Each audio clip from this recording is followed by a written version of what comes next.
Welcome, welcome, welcome, everybody. Welcome to Twisted Tragedies, where we follow all the twists and turns wherever they lead. I am your host, Elise, and isn't it a beautiful day out today? So there are a lot of different things going on in the crime world lately, right? A lot. And then you have all the behind the scenes sort of crap drama. And again, I can't stress enough that if you are not on X, don't. It's a cesspool. It's ridiculous, hateful, angry people that really have nothing, better to do with their lives but spread hate and anger. And I will reiterate, as I always do on my shows, that under no circumstance should any audience of mine engage in bullying, cyber stalking, or harassment, because that is one of the things that we fight against. We saw it a lot with the Karen Reed case. We saw it some with the Brian Koberger case, and it's just not appropriate, right? We can comment on things, we can disagree with people, but we don't have to be inhumane, right? We're human. And the kind of behavior that I have seen, it's like, do we need to reopen state hospitals all over the country? Because I honestly fear. I fear for the way our country is going right now, with the amount of mentally ill people that think that it's totally normal and okay to stalk and cyber harass people online that they don't even actually know. That they don't even actually know. That's the part that gets me the most. Let me repeat that. People they don't actually even know, or know very little about. Right? You know what I mean? Most people like looking for the latest information, and I'm happy to always bring that to you guys, and feel free to ask if there's something you guys want to know about, and I haven't covered it, I haven't talked about it, I'd be happy to look into it, cover it, whatever the case may be. It's toxic, it's disgusting, it's toxic, and it's sad, because the platform could be helpful in a lot of different ways if people learned how to behave like grown adults. Unfortunately, we don't have that. People aren't acting like grown adults. It's like children. Worse than children, actually, because my children would never behave in that way, ever. Also, has anybody ever gotten a pimple? Like right here? Because I kid you not, if you see this?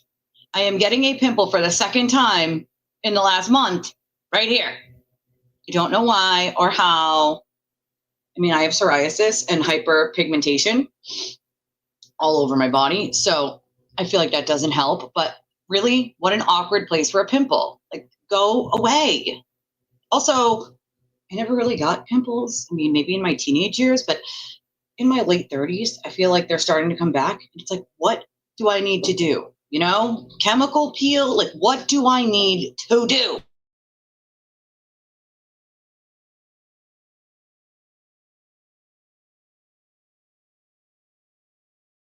My little wants me to show you guys the cup. So the cup that my sister made me, this is the cup. This is the cup that my sister made me. See, it has the little skulls on it, and they're all different colors. So, and it's glass. So this is a glass straw, a glass cup, and it comes, with the lid. You should see the bottom.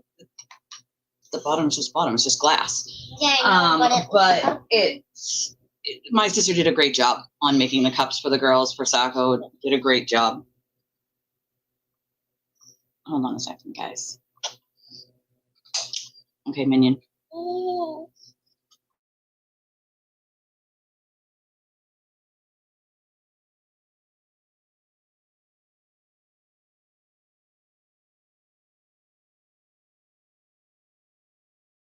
It's very clingy today. Yeah, we're expecting rain today too. No, we are.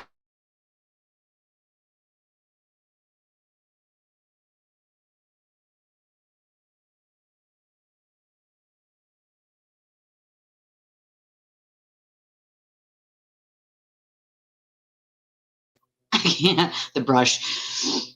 It was fine if she hadn't curled it up in the front of her head. So that took me a minute to detangle that. And it was such a small piece of hair too.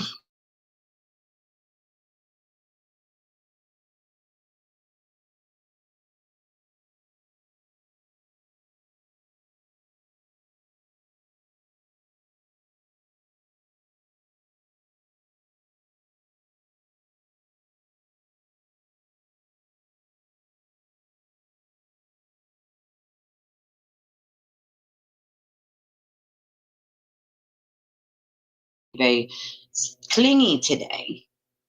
It rained in Revere already? Listen, I snuggle the life out of my children. I will forever snuggle and hug and love my children. But my children also know they're not allowed to just pop their heads in on camera because people like to harass minor children. And it's really sad that we have to do that because my kid would want nothing more than just like say hi to everybody and be her, you know, bubbly little self. It makes it difficult, you know, when people go to the lengths of harassing small children or being so vile that they feel the need to, you know,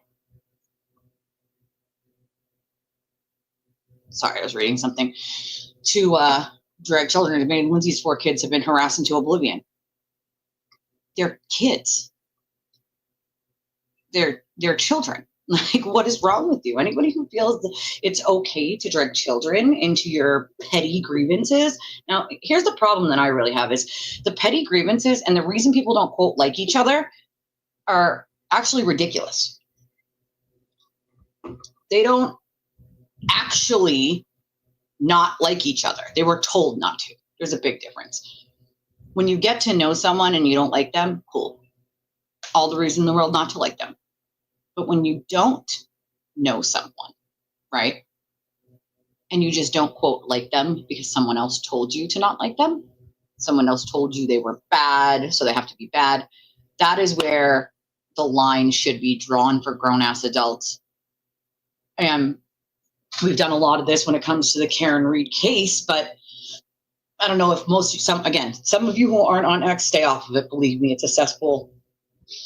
Or at least proceed with caution, you know, proceed with caution at least if you are going to be on there. Okay.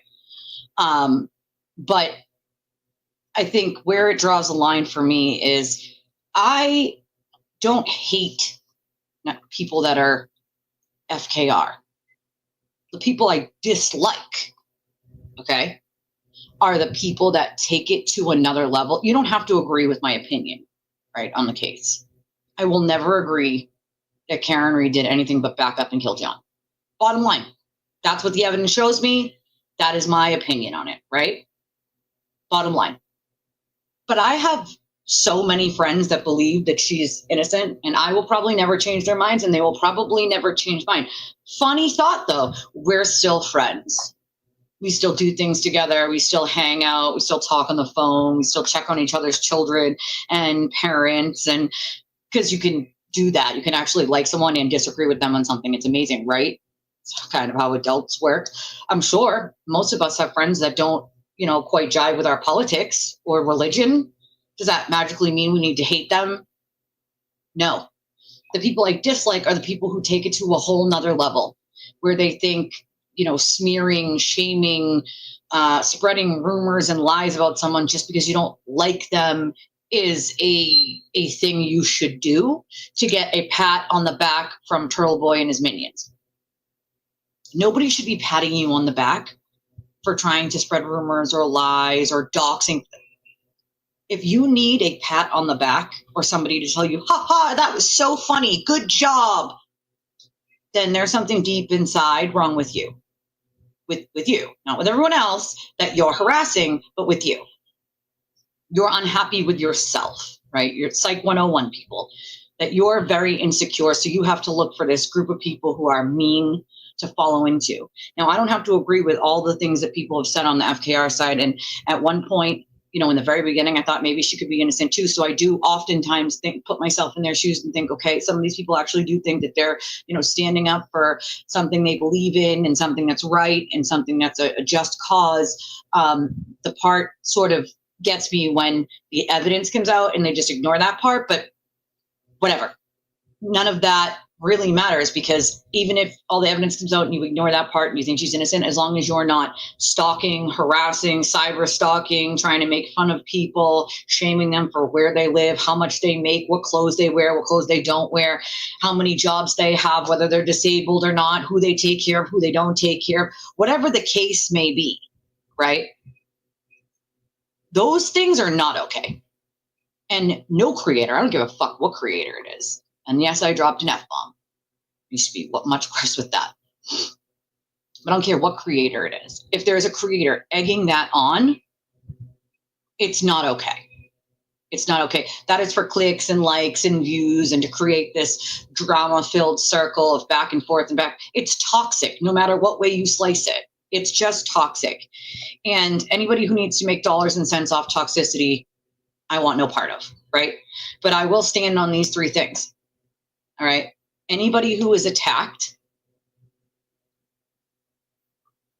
just attacked relentlessly by an online mob, it's not okay. So when the mob turn on their own, people like when they did it to Jen O'Donnell, that was not okay.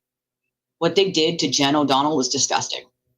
Okay. Now I don't have to agree with Jen on her stance on the Karen Reed case.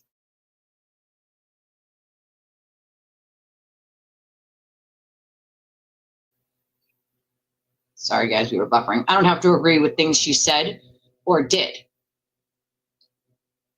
while she was a part of that movement. But I do know right from wrong. And what was done to her was wrong. Okay. She tried to point out some serious essay sort of behaviors that were leading in a bad way. Someone that was close to Karen Reed. And she got mob mentality into a hospital.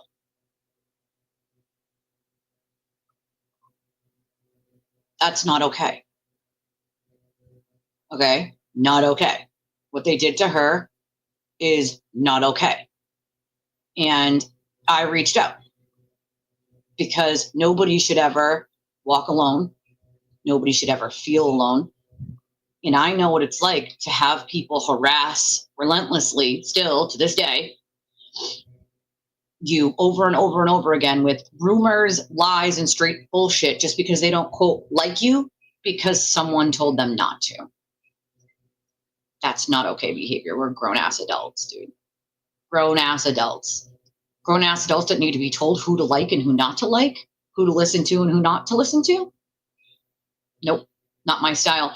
So, you know, people can say, well, oh, I don't like this thing that Jen O'Donnell said or did, and it was horrible or it was terrible or it was bad. Here's the thing. Once again, maybe Jen, maybe in all that time, she started to figure out that like she was manipulated and she was lied to in ways to believe certain things or to listen to certain people, right? Those are things that these people have to come to terms with on their own. That's not up to us to decide. But when I see something that's wrong, I'm not going to sit back and say nothing, right? I'm not going to sit back and say nothing. And you guys know from experience, I am not going to just say something because it's what you guys want to hear. I love my audience. I love my viewers. I love our community, but I'm not just going to say things because you want to hear them.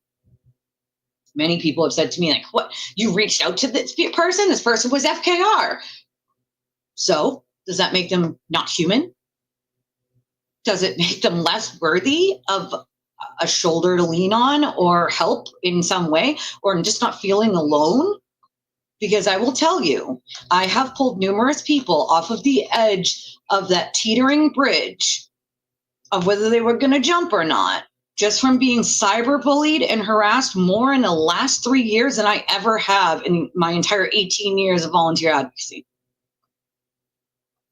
I've never seen anything like it. Nobody should ever feel that way. I don't give a what they believe.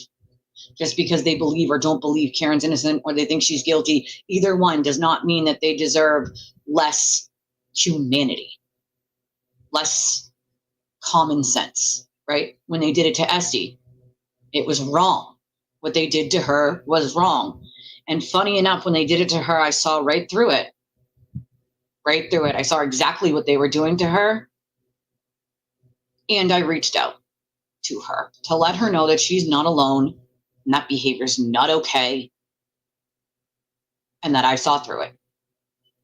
And even if I only ever reached out to her that one time so that she knows that she's not alone and that that behavior is not okay, that's good enough for me, because nobody should ever feel like they're alone. Nobody should ever be bullied into silence, Christina, ever. Nor should you ever be bullied into silence. You know? No one should be. We all can form our own opinions. but we need to, make them based on real life stuff, not just what someone else told us. You guys know this, It's just really sad. If you're in Canton, Christina, I can tell you that there are quite a few people that know the truth and believe the truth. There are quite a few people in Canton. You're not alone in that aspect. Well, it might feel that way, but you're not. So it is. It's called having empathy. I am one of those people that just kind of feels other people's pain, and what they did to Esty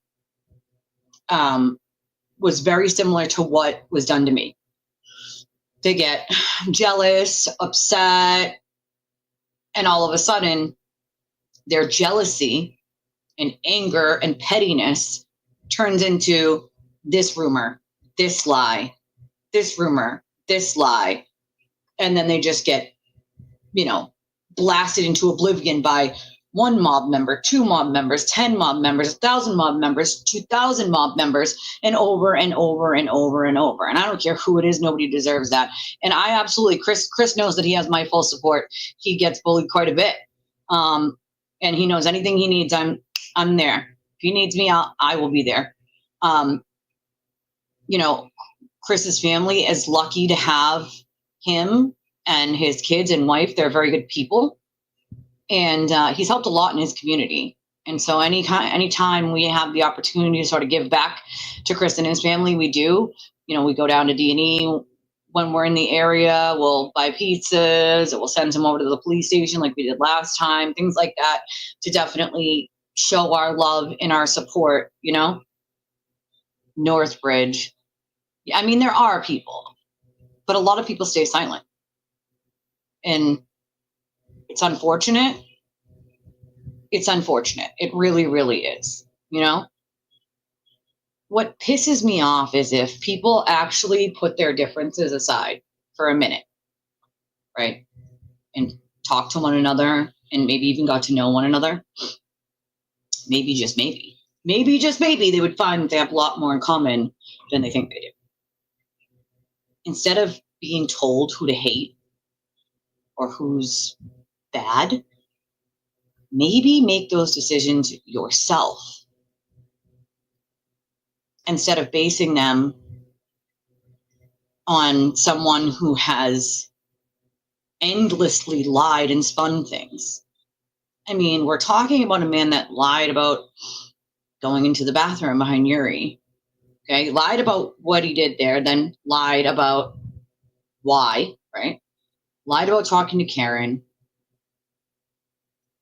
wiretapped, and then tried to lie about it.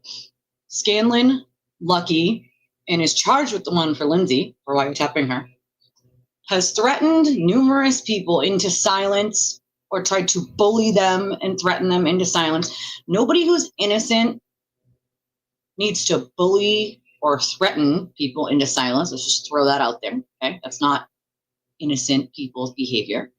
And it just lends the credibility to everything that Lindsay said. And this is what people don't realize. The blackmail has been done before this case and continues up until at least a few months ago.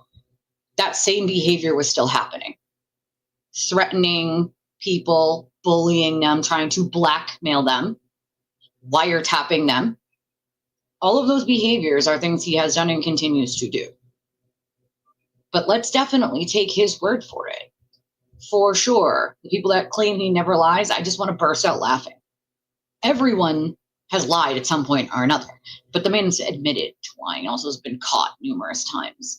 And his behaviors of trying to blackmail women and then trying to destroy their lives with lies goes back far before Lindsay ever existed. We go back Leah and way before that.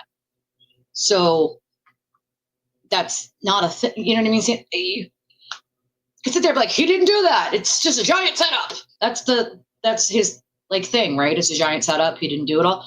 Except he admitted to doing the exact same things to other people. So what would make you think? Also, just FYI, usually criminals don't say, yep, I did it. Sure did. That was me. I'm sorry, what? So I really honestly feel bad for some of these people.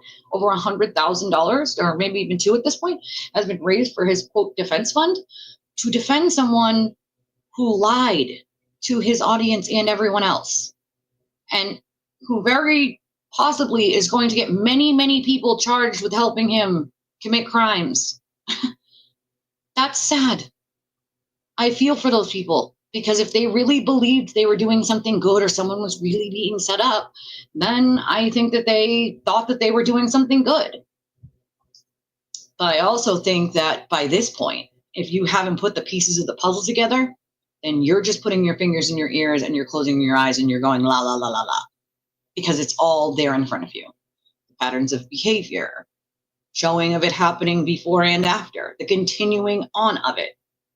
And there are people right at the tippity top of FKR that have been playing with these, puppet sock accounts, harassing people for years. That's criminal. That is cyber stalking. Newsflash, Meredith being one of those people. She has numerous sock accounts. The fake Kevin Reddington, the fake Chris Albert, the Beery White. There are probably at least a dozen more off the top of my head that are Meredith. And they share the passwords with other people. But this whole who's John Barron thing, I can tell you who John Barron isn't. I can tell you that John Barron isn't me. It's not Kara. It's not Karen from True Crime and Wine. It's not Julie Intel. It's not Lindsay. And it's not Altman. So if it's not those people, that only leaves, like 69,000 other people. Okay? But we're going to keep going around in circles to who the John Barron account is, because apparently that's so important nowadays. Now, listen, the revenge porn. Forgot about that, Jimbo. You're right on that. The revenge porn that he admitted to on the stand that he has also done to other people, including Leah, running an account for 3 years based on revenge porn on Leah and denying it. And then here's the kicker. Trying to actually accuse her. Now, he's the one who ran the account. He actually deleted it after he got arrested, like that was going to magically delete it. It didn't. But so he admits to doing the revenge porn on the stand, right? Runs the account for 3 years. What he does to try to throw everybody off his trail is he then blames that account on the victim herself, on Leah. And he blames the account on Leah. She must have made it about herself to frame me, right?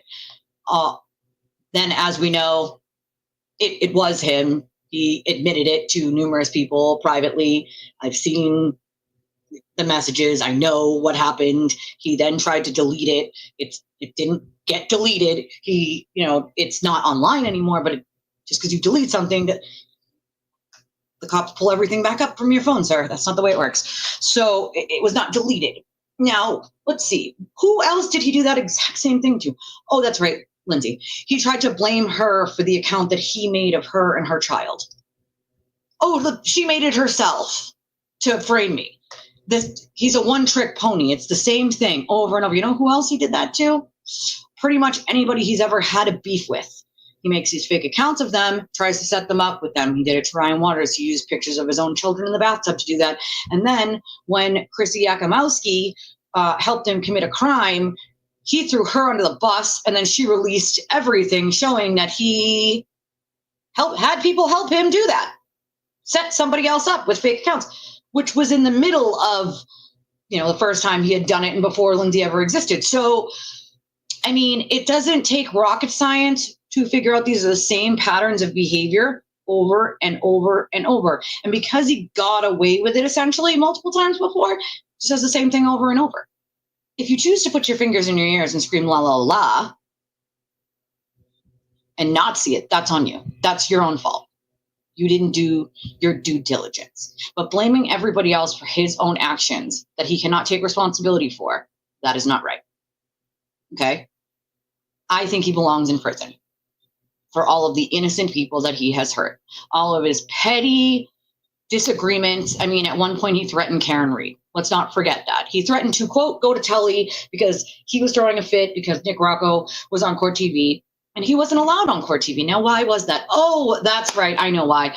Because the executive producers didn't want him on there anymore because he called everybody the C word. on his show. He said they were all C words over at Court TV. So they did not invite him back. They did not want him back. The only person who ever did, I think, was Politan. Everybody else over at Court TV was like, we never want him on here ever again. So, you know, it is what it is. It is what it is. What I will say is this. It's utterly absurd to just keep going in circles, blaming everyone else for something that one man chose to do. I think he belongs in prison. There's no secret. If you go around making fake accounts of people, not taking responsibility for the crimes you committed, and then blaming everyone else, you belong in prison. It's really just that simple. But when you use things like jealousy to threaten and blackmail people, there was no real reason for Aiden to go out of his way to threaten Nick Rocco and Jenna Rocco, other than jealousy, simple jealousy. He was mad that Karen didn't save him a seat in the courtroom and that Nick Rocco was on Court TV. He told Nick that if he wasn't going to go on Court TV, that Nick shouldn't either, trying to make it sound like it was his choice to not go on Court TV. No, they didn't want you on. They were not inviting him. So Nick was invited and Aiden wasn't, and Aiden had a fit. This is something that 44-year-old man does all the time. He has these little jealousy fit rages. He goes after the person that he's having it about, and then he makes shit up for the reason why that person is now bad and the reason why his followers need to, quote, hate said person. That's same play over and over and over and over and over. The Roccos didn't deserve that at that point. Now, again, I do not agree with their take on the Karen Read case, but did they deserve that just because he was having a fit? No. That's what they did to Esty. Same scenario. Same scenario. A little bit of jealousy, take stuff, run with it. You don't have to like her. Cool. Then don't talk to her. Why did you need a mob to harass her into oblivion, to send threats, just like they've done to me and many others? Is that necessary? Is it a thing now where creators think it's okay to use their viewers as a mob? Because in every faction or community, there's going to be people who are not fully mentally well. And you're taking advantage of those people in a way that you're using them to do your dirty work to remain plausible deniability. There's a problem with that, though. There are laws that cover that. And you cannot just keep remaining plausible deniability, especially when you so notably never tell your audience not to harass people. That right there will show a court very quickly what you mean. Because if you're not actively telling your audience while they're doing these things, hey guys, don't do that. It's not something you should be doing. You're making my brand look bad. You're making me look bad. Please do not do that. Then there's a reason why. And he will never tell his audience not to do that. There's a reason why he shares people's addresses and phone numbers live on air. It's to incite a mob. There's no other reason. None. And it can go from being as petty to you got an interview he wanted, to you made him look bad by saying something that was true that he didn't want out there. All the way to more people came to see you at an event than came to see him. I kid you not. That is 100% truth right there. It can be just that petty. Just that petty, right? And there are people literally vying to fight each other to like be in his circle to, quote, save him. What are you saving him from? What do you need to save him from? People have committed crimes, you know, apparently, when it comes to the John Barron account. Well, are we suggesting that people who have committed crimes should be saved? I'm confused here. If they're committing crimes, don't you think they should be held accountable? Or do we only do that when the mob doesn't like who the person is? Because if I get this straight, I'm pretty sure that the sewer turtle himself shamed people for 10 years that committed crimes, even if it was 20 years before he decided to talk about it. He had people who paid him money when they would lie about someone. He would do no looking for evidence, no actual follow-up. They would pay him to do a story about someone they didn't like, and he would do it with no real concrete evidence to anything that he was saying, which then in turn would destroy people's lives, children, marriages, jobs, etc., etc. Imagine doing that kind of stuff and being proud of it. I'm sorry, but I don't judge people based on a mistake they made 10 years ago, 5 years ago, 3 years ago, a year ago. I care about who people are today. what you do today, not what you did 10 years ago. Most of us 10 years ago were much younger, much stupider. 10 years ago, I was in my 20s, okay? I was in my 20s. You grow as you get older, right? And everybody is human. Everyone makes mistakes. I don't think that everyone's mistakes should be put on the internet as a way to weaponize them to hurt people.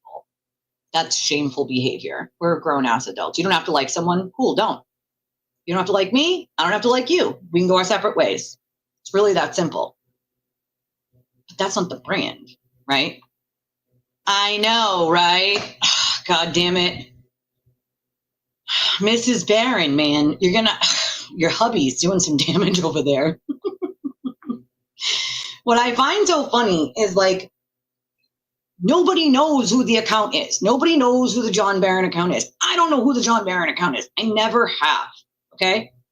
What pisses me off is when you consistently keep blaming the same 15, 20 people and then add in a few here and there over and over and over and over and over, and then post about those same people every single day, multiple times a day, while they ignore you. If you're doing that, that's obsessive. That's insane. That's not normal behavior, right?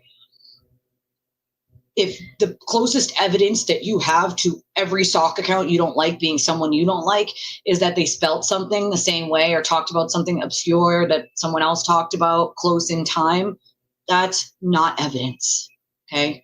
That is absurd and ridiculous, and those are called... I can't even believe that I even have to say this. I honestly cannot believe I even have to say this, right? How many people, show of hands, how many of you guys have ever heard the phrase Thorazine shuffle? Or you could interchange that one if you're not talking about mental health and you're talking more about addiction with the Librium shuffle. Anybody who's worked in healthcare or a hospital or an addiction or mental health would know what I'm talking about here. Show of hands, how many people have heard or said that phrase, Thorazine shuffle or Librium shuffle? Because they're sort of interchangeable, but not interchangeable. Worked in addiction. I am almost 20 years sober myself, shy a couple years of 20 years myself. Okay, Thorazine shuffle is what we refer to people who are on a lot of meds, mental health meds, and they're sort of zonked out. The Librium shuffle is something we refer to people in detox getting Librium and clonidine, which zonks you out like you're just no one's home, right? Right, Lindsay? Okay, so, right, I'm not the only one. Many of us have heard this. I have used that phrase a billion times in my lifetime, right? So Jen Altman said that phrase months ago. The John Barron account said that phrase apparently recently. So now that means that's the same person. Oh, crap, I forgot about the donation pin. Thank you, Jesse. I'll get on that. That means they're the same person. Didn't you know? That is such a stretch. I don't even like it. It is such a ridiculous stretch. It's not even funny. So yesterday I saw that the John Barron account said, and you guys know I say this on my show. Sorry, I forgot to do the. Forgot to put this in the chat. Jesse just reminded me. Thank you, Jesse. Appreciate you, my friend. I'm gonna pin it to the top. Oop, pin. Stage 5 clinger, something I say all the time when it comes to people cyber harassing each other and when they cyber harass me. So stage 5 clinger. So I saw that the John Barron account said stage 5 clinger yesterday. I literally joked with the girls. I said, oh God, guys, the John Barron account said stage 5 clinger. And I say that, so shit, I must be that account now. That's the kind of theories we're going with these days. That must be me. Must be me. Must be me. Like, come on. Come the hell on. Stop and use your brain cells for like 27 seconds, okay? Writing styles and whatnot can be matched if you do it correctly, but just because someone used the same phrase as someone else and it might be a little obscure does not magically mean that that's evidence that they're that account. Also, when you're looking for evidence against specific people, you're always going to find it. Problem with that is when you're accusing the same innocent people over and over and over and over and over of being that same 5 or 10 sock accounts you argue with and new ones pop up every day, not only are you wasting your time and you sound insane, but you're doing so much. You're doing so much extra, like so much extra. None of those accounts are any of us. So you've wasted how long? A year or more blaming people who it isn't. And now we've spent the last, 14 days claiming that the John Barron account is Auntie Deb and Jen Altman. Like, I can tell you just by looking at the John Barron account that that's not Altman. I mean, that's not hard at all. Yes, Casey, confirmation bias. Exactly. Thank you. It's exactly it. Right? And Christina, you're right. Right? It's been done for over 10 years now. This isn't any different. Okay? That's literally what happens. It's like pitchforks. Like, what is this, the Salem witch trials all of a sudden? You know what I mean? Like, that's just gross. Because what people don't realize is, just like Chrissy Yakomowski, anybody close to him helping him eventually will be a target. Mark my words.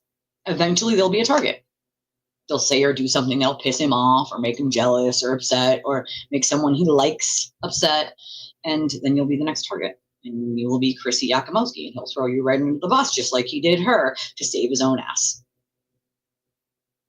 When will people learn? I don't really know. What I can say is this. I can only control my own platform and what comes of my own platform.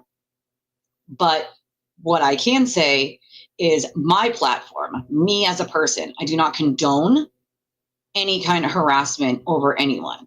This morning, I saw that people were attacking Nan Gallagher. So again, another free Karen Reed person. I don't agree with that. I don't agree with her. I don't agree with her, her stuff on the Karen Reed case. But does that mean that I think that she should be cyberbullied and harassed into oblivion? No. I don't believe anybody should be cyber harassed or bullied into oblivion, with the very few exceptions of the same maybe 10 people that have been doing it to everybody else for years at this point. Those people can get karma. I will never be involved in that karma because I'm not that type of person. I don't need to bully or harass someone back because they did it to me. I'll wait for karma to catch up to them, because I believe in it. If you put good karma in this world, good karma comes back. If you put bad karma in this world, bad karma comes back. So for all those people who have spent years hee-heeing and being mean girls and making fake accounts and harassing other people, their karma eventually will bite them in the ass. And for all the Looney Tunes that keep trying to figure out which account is who and what, when, where, why, you're wasting your time. I would never waste my time trying to do that. Not only that, but you've been wasting your time sort of blaming everyone else that it isn't, which then doesn't allow you to figure out actually who it is, because you keep blaming the wrong people. It's a lot of vitriol. Well, that's the thing, right? Get your clicks and views other ways. Does it need to be? Me too. I don't care who it is, and at least you guys will always know that for me, I don't really care what your opinion is on one thing or another. If I see something that's wrong, I'm going to say something.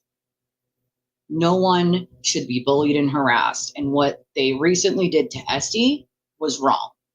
I don't have to agree with her on any of her takes on the free Karen Reed case. I don't have to agree with any of the things that she said when it came to that. And I'm sure some of these people end up reflecting on the things that they have said when they realize how easily they can be lied about. Because I lived it. You start to reflect and be like, wait a second, if they could so easily lie about me and convince all of these people that I am bad because they said so, then what else did they lie about? And then you have to go back and you have to start looking at, okay, hold on. I got to go back from the beginning and I got to look. And I at least hope that brings a little bit of awareness from these people, that they start figuring out, like, oh shit, all these people I was told were bad probably went through the same thing I did and weren't actually bad. Eventually, it all falls down, Well, those are the people who will get karma, Well, of course, the famous thing is always anti-free Karen Reed are bad people. And it's like, how many of us if you want to call us that, free Karen Reed people have reached out to free Karen Reed people when we have seen something wrong happening to them? A lot of us, actually. Hey, girl. I agree with you. That temperature needs to come down. I honestly think people could have, decent relationships and civil debates on things if they stopped listening to this whole you have to hate anyone who doesn't have the same opinion as you thing. That's not reality. If that were the case, you would hate everyone in real life because no one's always going to have the same opinion as you on every tiny little thing. It's just not the way it works, right? It's just not. I think if people were a little kinder to one another, right? I think you'd find we live in a better world, and I don't want to leave my girls in a shitty world like this. I am afraid to leave my children in a world like this. It's terrifying. Terrifying. Girl, you don't got to tell me. My niece is about to be 1 this month. Sorry, technically next month, but August, because tomorrow's August. But I think about all my family members that I do have left alive and how many of them have severe health issues, including myself. And I think about how short life is. Life's too short to just hate on people 24/7. I will defend anybody who is wrongly accused until the ends of this earth. I'll be the first one to do that. Or someone who is cyberbullied or harassed. I'll be the first one to do that. But I also will not stand back and say nothing when I see something wrong just because the target happens to be someone who might have thought Karen was innocent. Wrong is wrong and right is right. Period. Some people don't deserve defending because of all the horrible, horrible, deplorable, disgusting things they have done. But that's a very small subset of people. And if I'm not defending someone in that small subset of people, it's pretty bad because I can have empathy or sympathy for pretty much anyone. Pretty much anyone. So if there are a subset of 10 to 15 people that I don't defend ever and never will, it is because those people have done immense damage to innocent people's lives and laughed behind the scenes for being vile, awful human beings. Well, that's the thing, right? The right thing is right and the wrong thing is wrong. So cyberbullying is actually a federal crime. Bingo. I appreciate the backup, that's for sure. And I'm definitely not saying that if someone is saying something disgusting about someone that you know that isn't true, you should speak up. You should speak up, of course. Of course you should speak up because it's wrong, right? If you know that thing to not be true, you speak up. I will tell you in the very beginning of all, there's a reason why even a lot of free Karen Read people are silent right now. A lot of them. Because they're afraid. They're afraid. They're afraid of pissing off the turtle. They're afraid of having to deal with Christy posting about them every single day. They're afraid of someone. If you are in a community or a movement of people where you have to be afraid of someone, that's not a healthy community. It's not a healthy friendship. It's not a healthy relationship of any sorts. Nobody here is going to be afraid that I'm going to attack them or smear them or make up lies about them because they know I would never do that. What an utter waste of time. What an utter waste of life. If you have that much hate and anger inside of you, that much insecurity inside of you that you spend every day, all day, bashing other people, then there's something not wrong with the people you're bashing. There's something wrong with you. It's unfortunate, but it's true. Sorry, the hard truth is this. The hard truth for all the who wants to know who John Marin is, the hard truth is this. The John Marin account is not me. It's not Julie Ginto. It's not Karen for True Crime and Wine. It's not Kara. It's not Jen Altman. That I can tell you. I have no idea who it is, but I know who it isn't. You know? Oh, yeah. Well, they're afraid of a multitude of people. It's not just one, you know? It's not just one. It's sad, but it's true. Hold on a second, guys.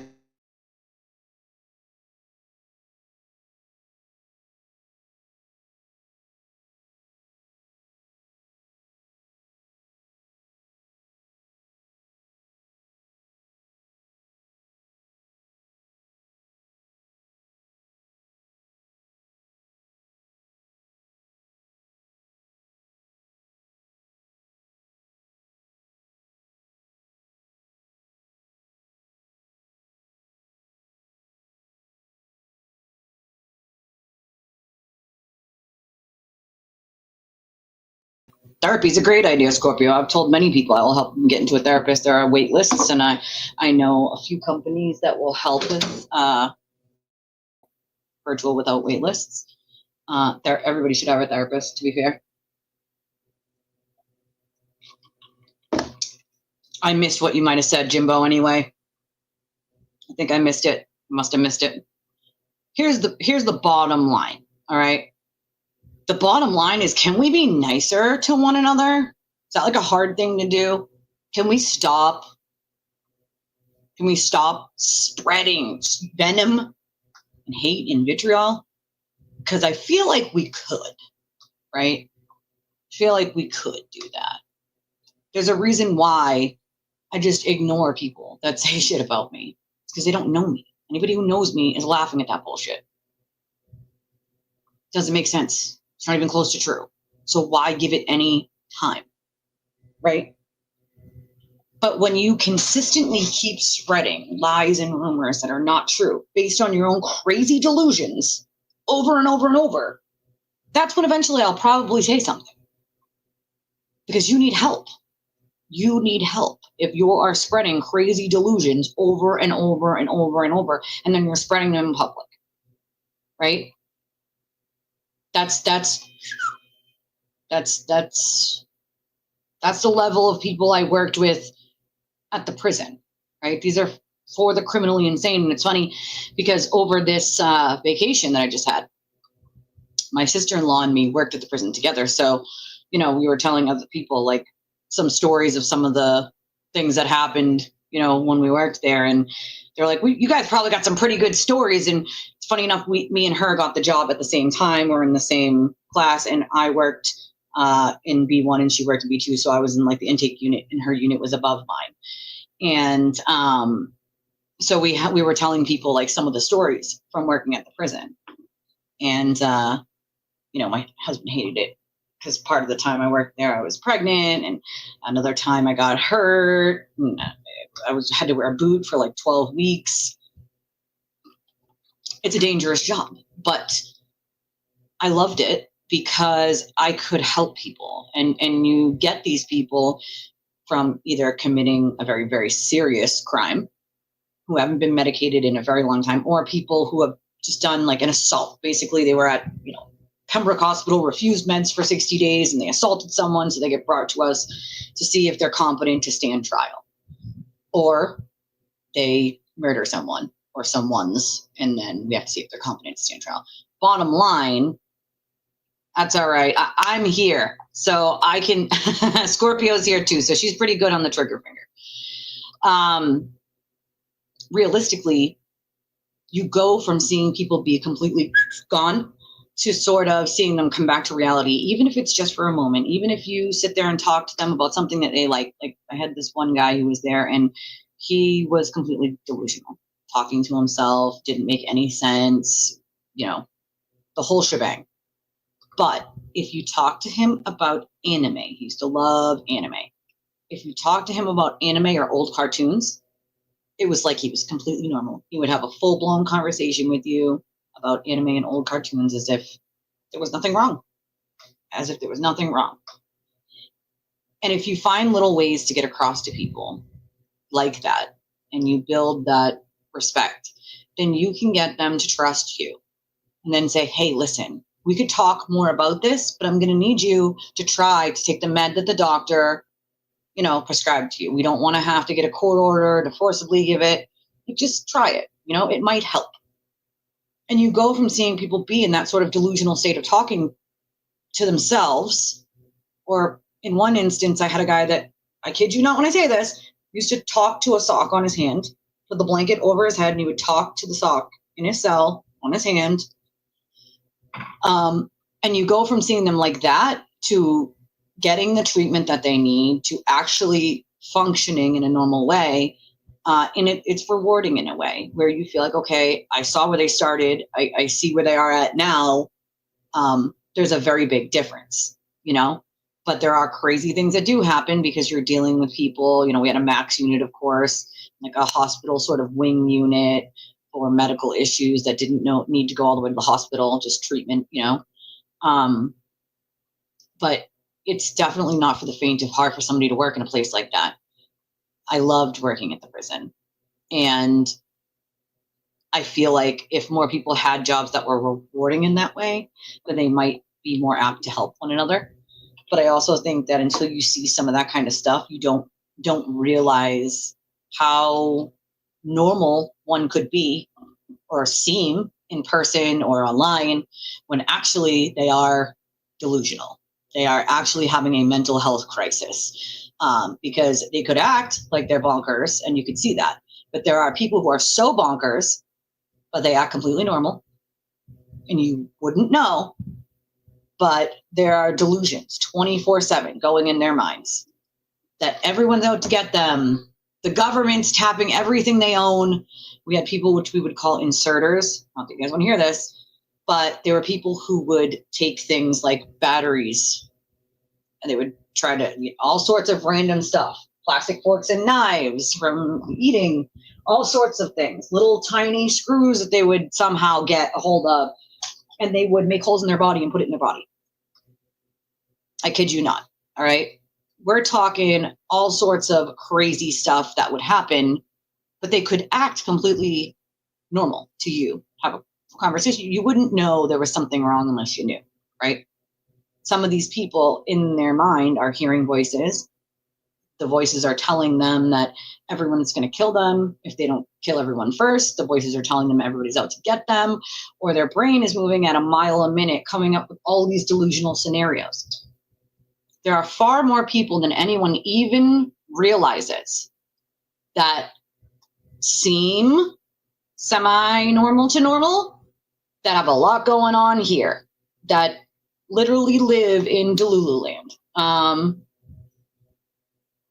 Is it worse in the mental ward in a prison or in a mental institution? So this prison I worked at is actually the whole thing is for the criminally insane. So it's not just a ward, it's the whole prison. A mental facility. I mean, to be honest, the worst I've seen was in the prison.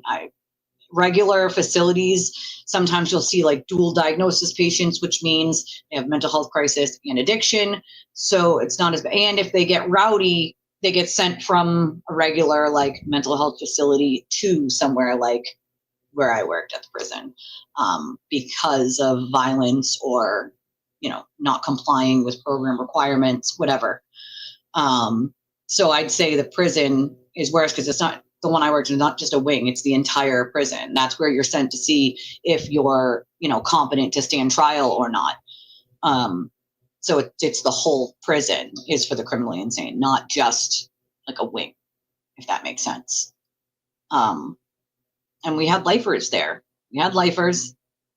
And then we had, again, what we call malingerers. So those are people who would pretend to be crazy or might have some like anxiety or panic or something like that, but pretended it was worse so that they didn't have to be in a regular prison because you get a little more perks being in the mental health prison. So to the prison was definitely worse by far. But again, it was a men's prison. It's not both, it was men. So I've never actually worked in an all-female prison ever. I worked in a men's prison for the criminally insane, not a female's. So I couldn't tell you the difference between a men's, criminally insane prison and a woman's because I have never worked in a woman's one. Yeah, my friend's brother suffered from schizophrenia, and unfortunately, many years ago, he died in Brockton. He was shot by the cops. He left his house that he lived at for mental health. And they called the crisis team on him because he left the house saying he wanted to hurt himself. But he left with a butter knife, house knife. And when the cops stopped him, he tried to walk around them to just get away from them. He wanted no part of engaging with them at all, right? And because he had the butter knife, they wouldn't let him go around them. They kept, backing up and sort of stopping him. They shot him, and he died in his mother's arms in the helicopter on the way to be med-flighted. Which is actually one of the reasons why I have been so vocal about every police station on every shift having a mental health professional with them. Because there have been scenarios that I would have happily acted as a shield between the police and the person having the mental health crisis, because I fully believe that I could have de-escalated that person to the point where nobody needed to get shot and die. And I think mental health is something that needs to be taught better to officers. I don't think that they're very well versed in it. And I think every police station needs a mental health professional to ride with them on any call that has anything to do with mental health. Maybe it can. Maybe it can. Maybe it can one day. Take a lot of years, but maybe it can, and that's one of the reasons why I've been so vocal about it, because, she told me how he's got riddled with bullet holes in this med flight, and he just died right there. And that could have been avoided. It could have been avoided. He was a schizophrenic, and he can't help what's happening to him. And that's the part that gets me. With mental health, some of these things they can't help, But also some of the time is what happens is they'll take the meds. And then when they feel normal again, they'll say, oh, I don't need these meds anymore, right? I'm normal now, so I don't need the meds. And then it goes backwards fast. And that's another thing. Domestic violence, they need better training on all around. And I honestly believe that every police station needs to have a woman to deal with women dealing with domestic violence, and a man trained to deal with men who are dealing with domestic violence. So there needs to be two different ones, because I have, in my many years of advocacy, walked in with a female to a police station with a man who's supposed to be the specialized, SA or DV officer, who has made such inappropriate comments, who has done many inappropriate and pretty much absurd things. And I'm like, this is not a trained professional in DV. This is not a trained professional in SA at all. And so I think their training is a week or two classes and, bubble questions like A, B, C, or D, which ones? That's not training. That is not training. I was extensively trained. Even de-escalation tactics and holds were months-long trainings. Not a week, not a day. Like, come on. I did. Yeah, I did see that. It's part of why I talked about it like last week or the week before, was also because the off-duty officer that was shot, and she clearly had some mental health conditions.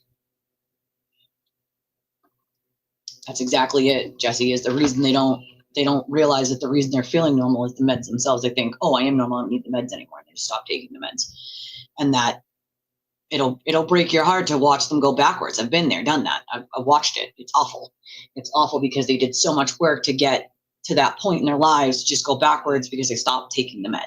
And also sometimes, and I hate to say this, but doctors will oftentimes keep people on the same medication that's not working, especially in the prison setting, for months or even years. At one point, I had to argue with the doctor, like, you've had this guy, okay?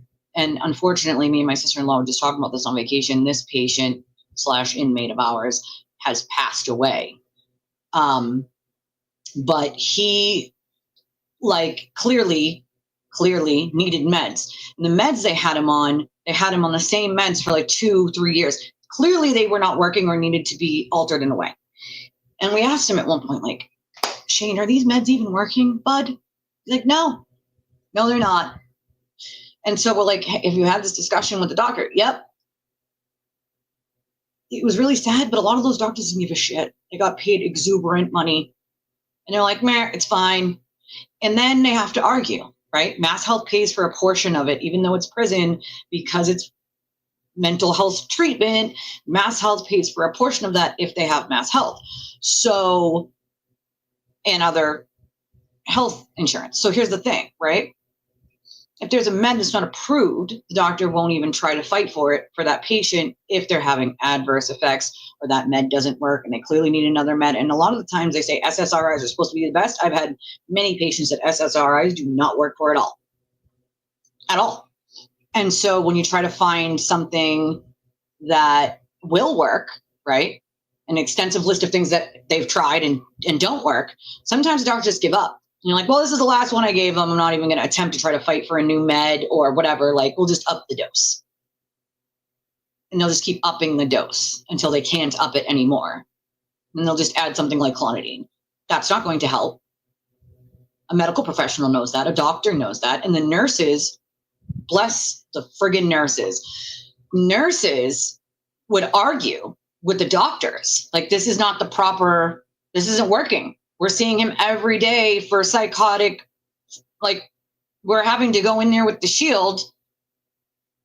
And for lack of, the actual, like, give him some friggin' Thorazine to calm him down. Obviously, we didn't use Thorazine, but there were other drugs, very hefty ones that would put down a horse that they would use. And so if we're having to go into the cell every day with a shield to shoot them in the butt because they're having a psychotic episode and they will not calm down, they won't stop smashing their head off the door or, trying to harm themselves. And we put them in a turtle suit. Yes, it's called a turtle suit. It's like a paper gown. And nothing's happening. They're still having this. We have to keep going in there and shooting them in the butt with meds. So clearly the meds that are being given are not working. And the nurses would argue with the doctors, like, it's your job. You have to do something. Like, these meds aren't working. You need to change them. And the doctors would flat out just refuse. A lot of them didn't even have to be on site. They were, quote, on call. And that on call would mean that they would call in on the phone. How do you treat a patient on the phone for psychotic breaks? It was just, the whole thing is a shit show, right?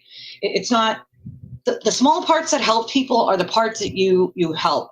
And from the inside, the only way to change something like that is from the inside out, which is a lot of us did. A lot of us ended up being able to speak vocally and change some of the things that were going on to the benefit of the mental health of those people, because some of the shit that was happening when we got there just was not working. And the company that I worked for took over. The governor signed like a new contract, and the company I worked for took over the entire prison. So a lot of things were changed in that moment. And then over years, other things were changed to the benefit of those people. But also there were some that weren't. So for instance, they wanted to take the cages off the trap, which is the cage that we're in to sort of, we take turns in to open the door, close the door to the units. We had cameras in every cell. And so there's a huge thing right to the side here with every camera for every cell in the day room. And they wanted to take the cages off of the top part of the trap. Well, that worked for about, I don't know, maybe a week. And then they put the cage back on, because then you have inmates trying to reach their hands in and take things out they can't have. You can't take the cage off the trap. You can't, it's like taking the cage off of where the nurses work, where all the meds are, like common sense. It's still a prison. They wanted to make it a more mental health-like facility versus prison-like facility. Dude, they're in cells wearing a uniform that says DOC on the back. This is not, you can't make it any more mental health facility. They committed a crime. That's why they're here. It's a prison. Yes, and meds do take 6 to 8 or sometimes even 12 weeks to actually start working in your system. Some of them take a long time, Oh, I bet. Oh, yeah. I mean, believe me, I get it. I totally get it. Well, those are the types of things that you can only try to change from the inside out, right? Or with public outrage. And if the public don't know about it, how is there going to be any outrage? This is why I tell you guys, mental health is shit in this country. And it's funny because that Massachusetts is supposed to have some of the best when it comes to mental health and addiction services. And I don't disparage the fact that they have a lot more programs than any other state. But what they're doing ain't working. A lot of the things they do are just for paperwork purposes that are useless. They're a waste of money. They're a waste of time. You have this asking the same questions over and over and over and over, making, the clinicians do certain questionnaires every week or every day that are asking the same questions that they just got asked in a group. A lot of waste happens. A lot of money and taxpayer money gets wasted on nothingness when it could be used to actually help. And that's part of the bigger problem, which is they just want it to look good on paper. They don't actually care how it works in real life. They just, want it on paper to look good, which is half the problem. Mental health doesn't look good on paper. You actually have to treat the patient and all the underlying issues. PTSD, CPTSD, anxiety, panic, things like schizophrenia, things like multiple personality disorder, on and on and on. Delusions. People oftentimes think that delusions are something that you have to see in real life, where a person is, like one of the patients I was telling you about, talks to themselves or their hand. That's not always the case, right? Say, for instance, you see a guy walking down the street. It looks perfectly normal. He's even got a suit on. He's got a briefcase. He's looking like he's ready to go to his business job. And he very well is. He's going to his business job. He works in a business, right? Everyone in his job thinks he's normal. They say he's normal. He's totally normal. He's very smart. He gets his job done. But at home, he spends endless hours going down rabbit holes of things that don't make sense, of lines that don't connect, of dots that don't connect. But he spends hours making them connect. Like so. They read a book, right? About bushes, right? They read this book about physics, right? And this author in the book about bushes says something like the almighty US dollar, right? Similar phrase in the book here about physics. Nothing to do with one another at all, but just a similar phrase that this author used. This author now becomes this author. They're connected, right? They're connected. They use the same phrase. They must be connected. And down the rabbit hole this person goes, right? So they try to make sense of things and try to connect things that don't actually have any real connection to them at all, with nonsensical reasons, or even just making up a reason that sounds like it could be plausible. Where it gets dangerous is this. They take those delusions, right? And they feed them privately to other people, publicly to other people. And it becomes folly à deux, which is madness for two or more, right? So one person with delusions that may seem normal, right, could make the delusion sound plausible. And because they make it sound plausible, they feed it to one person or many other people. And those people think it could be plausible.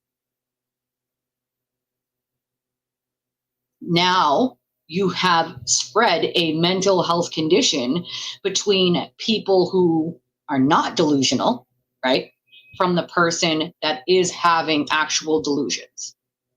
And I'm not talking delusions like they see a person in front of them or they hear voices in their head. Those are also delusions. But delusions where their mind is always trying to connect things that don't connect. And they're trying to make a grand scheme conspiracy, or, all these things connect to some thing in their brain that they're fixated with, whatever that may be, right? Say they're fixated on, pools, right? They make everything connect to pools. Fixated on the law. They make everything connect to the law. Fixated on politics or conspiracy. They make everything fixate to a political conspiracy involving the people they don't like and the people that their people don't like. And then they feed it to those people, and those people think it could be plausible because, hey, those are people they don't like. So that could be plausible. They could do that. When in reality, it's all just illusion that started in one person's head. Those are the people that you have to be very, very careful of.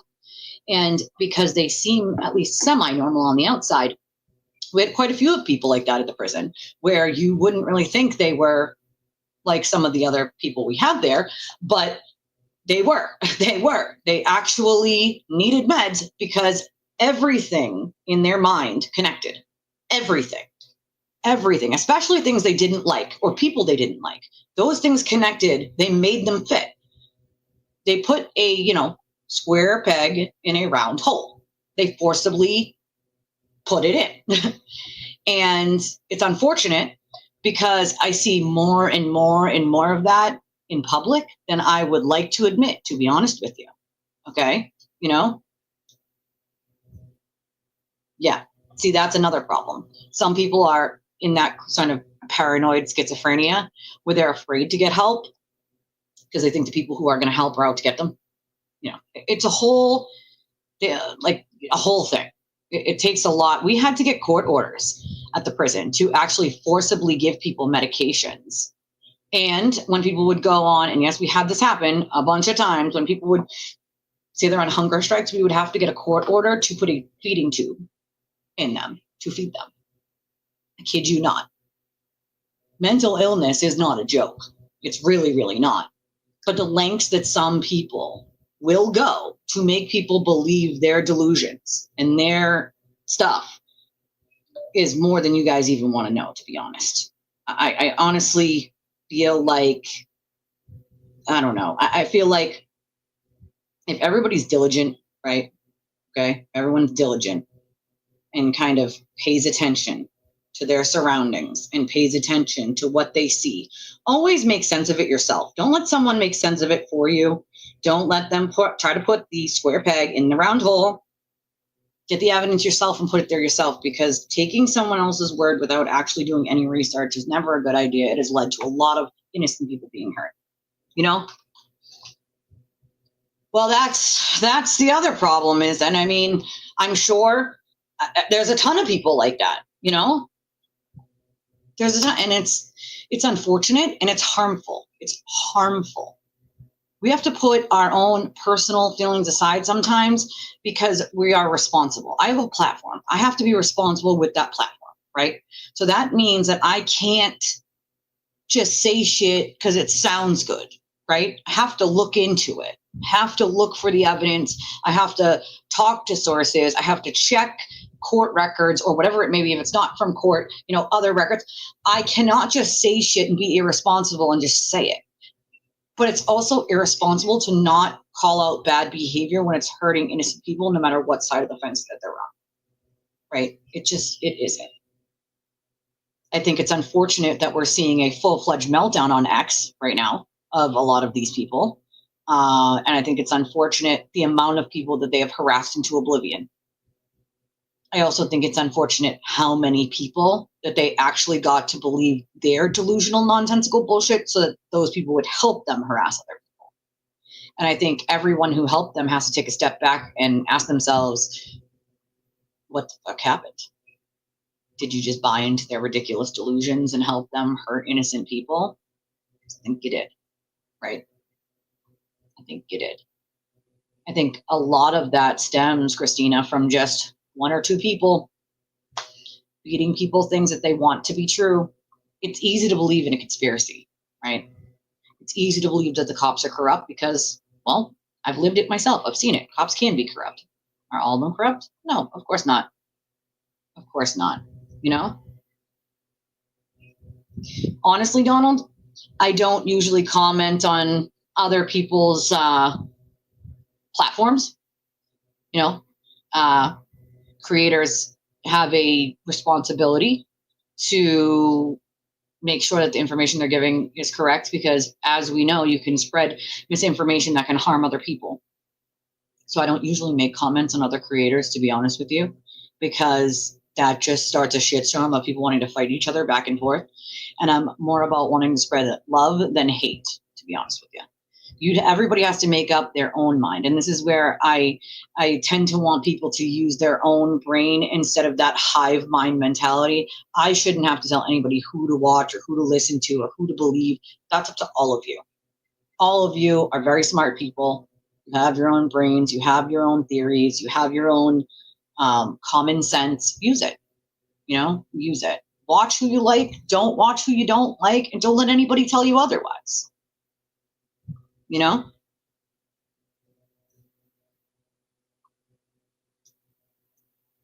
I honestly think some people just try to rile up drama sometimes.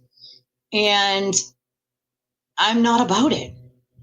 It's a waste of time. I'd rather use my time spending it with my family or helping someone else than waste it on drama. What a waste of epic time. You know? Waste of epic time. To me, I'm a people person. I like people. So for me, I'm like, hey, the more the merrier. If 75 people had wanted to go on that river trip with me, I'd have been like, hey, let's do it. If we can find a place big enough, let's do it. Can we all fit on a beach somewhere and camp out? Let's do it. I like people, right? I like meeting people. I like hanging out with people. I like getting to know their stories, their lives, things that they like, things that they don't like. Not everybody's a people person, and that's okay. but I don't like to make my opinion of someone based on what someone else tells me. And I have learned very quickly that that's a terrible idea. If I listened to something everyone told me, then I would literally hate everyone. Everyone's always got something to say about someone else. Always. How about instead of that, we don't. We don't do the drama. No problem, my friend. No problem. I'd rather spread love than hate. And I think the problem is a lot of people will tell people who to like, who to listen to, who to, you know, I'm not that person. You can watch whoever you want. I'm not going to be mad at you if you watch me and then you watch Emily D. Baker for something else. Watch who you want. Whatever content that you enjoy it. Who the hell am I to tell you who you should listen to or who you should watch or what you should believe? That's on you to decide. I'm here to just bring content and a community where everyone feels safe, right? Where everyone knows that they can come here and we're going to look out for one another, okay? And that goes for all aspects. It doesn't have to be about true crime, right? It doesn't. We talk about all sorts of topics. Obviously, true crime is one of the ones we cover most because law is the passion. But I mean, we talk about all sorts of things here. And I feel like if there is something that's bugging someone, they know they can pop into this chat and be like, hey, Elise, I'm having a real hard time with this. Can we talk about it? Or can you DM me? Or, you know, I get messages all the time privately from people and I'm happy to respond. You know, I am happy. Right? That's your prerogative. I mean, I think you're all very intelligent people. And I think you all can see through what's real and what is not. And I think if you're able to do that and ignore the drama, then you'll be smooth sailing, you know? And I don't blame you. I don't blame you. There's a reason. Here's the thing, right? Had I kept on the course of in the very beginning when there was no evidence thinking like, oh, could Karen be innocent? If I kept on that path, I'd be at about 60, 70,000 subscribers right now. That's where I would be at. When I got the evidence, I obviously chose that's not, for me, that's not the truth. That's not where the evidence brought me. Okay. That's just the reality of it. I knew coming with that, what that was going to cost me, right? In subscribers, in money, in time, all of it. But for me, it's what's right and what's wrong. I'm not going to ignore evidence just to get more subscribers. Not going to do that. I'm not going to do that. Sorry, I'm not sorry. I've seen how many uneducated people there are when it comes to the law. And also, I've seen how many uneducated lawyers there are, or even former lawyers. They seem to forget that there are different laws in different states, which blows my mind. And I see a lot of civil attorneys making these vast assumptions on criminal law, which make no sense to me whatsoever.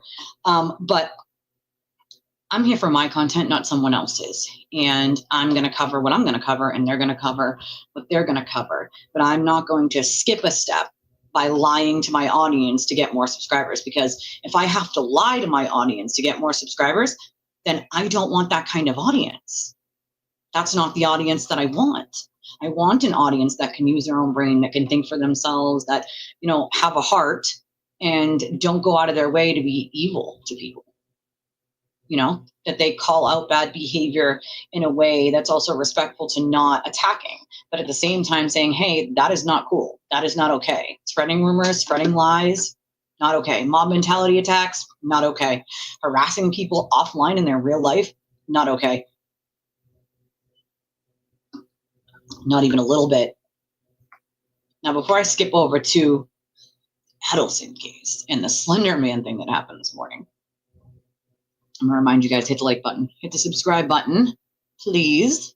Appreciate that. If you can donate to the channel, it's more than helpful. We rely on donations from our viewers to keep our channel running because we're just a little small channel still. So we are growing surely, but it's slow going. So we have a bunch of ways to do so. I pinned in the chat the link that you can use with just your credit or debit card. You don't have to have a payment app to do it, just your credit or debit card. You can enter the amount you want, and you you could do that. It's also in the description of the video. And then there are these options that are on our screen, which are Cashapp, Venmo, PayPal, Revolut, and we have wish lists. All that stuff is in the description of the video and the front page of my YouTube, including the donation link that's in the chat right now that is also in the description of the video. So now let me get this. 1 second.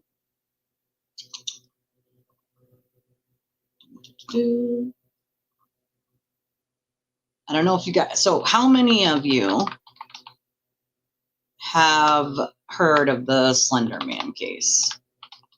You guys know what that case is?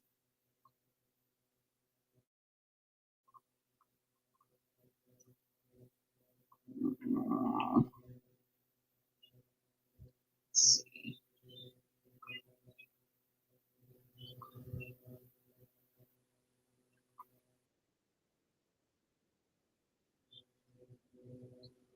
The judge, right? No shit. I agree with that.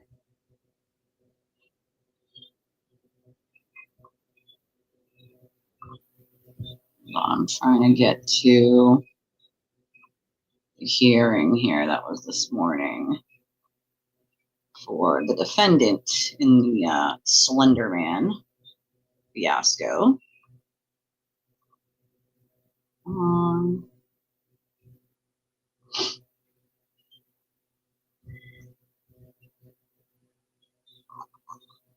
No, I wish they put them in order. That might help, you know? Like, latest.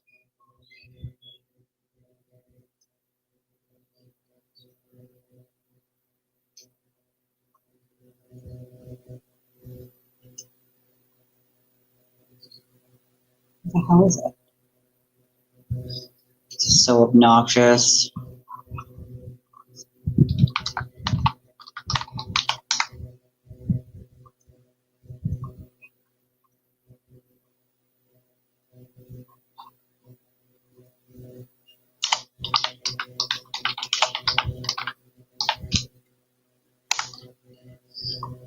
Okay, court TV.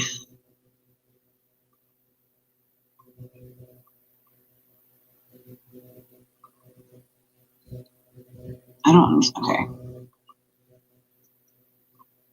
No, what really gets me is it was on court TV and now I'm not seeing it. Maybe it was long crime, but either way.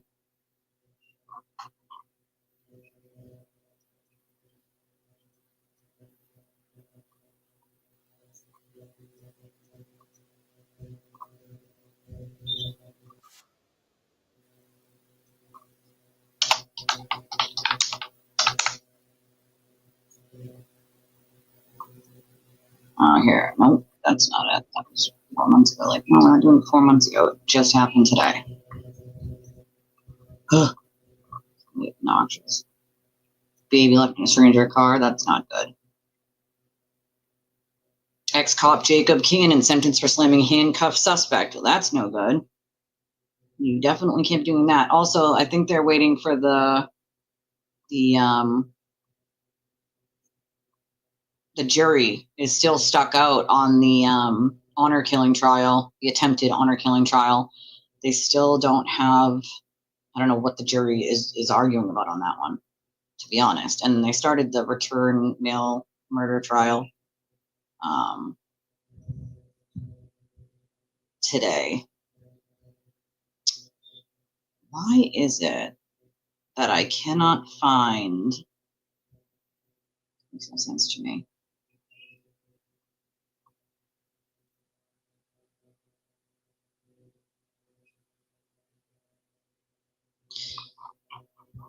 It's not even popping up. It was at least set for this morning and for 9:30, and I don't see it, which is weird.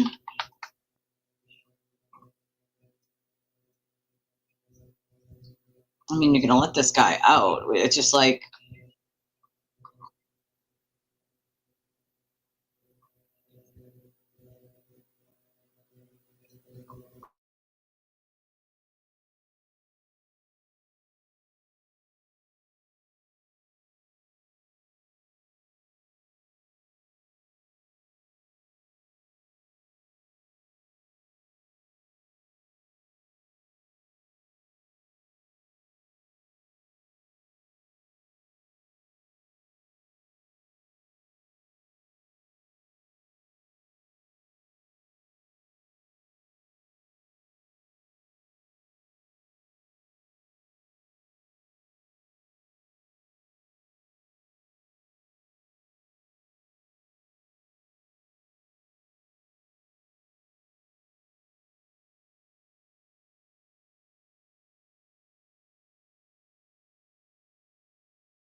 yeeted out of my own live stream. That's fun. No, I love when that happens.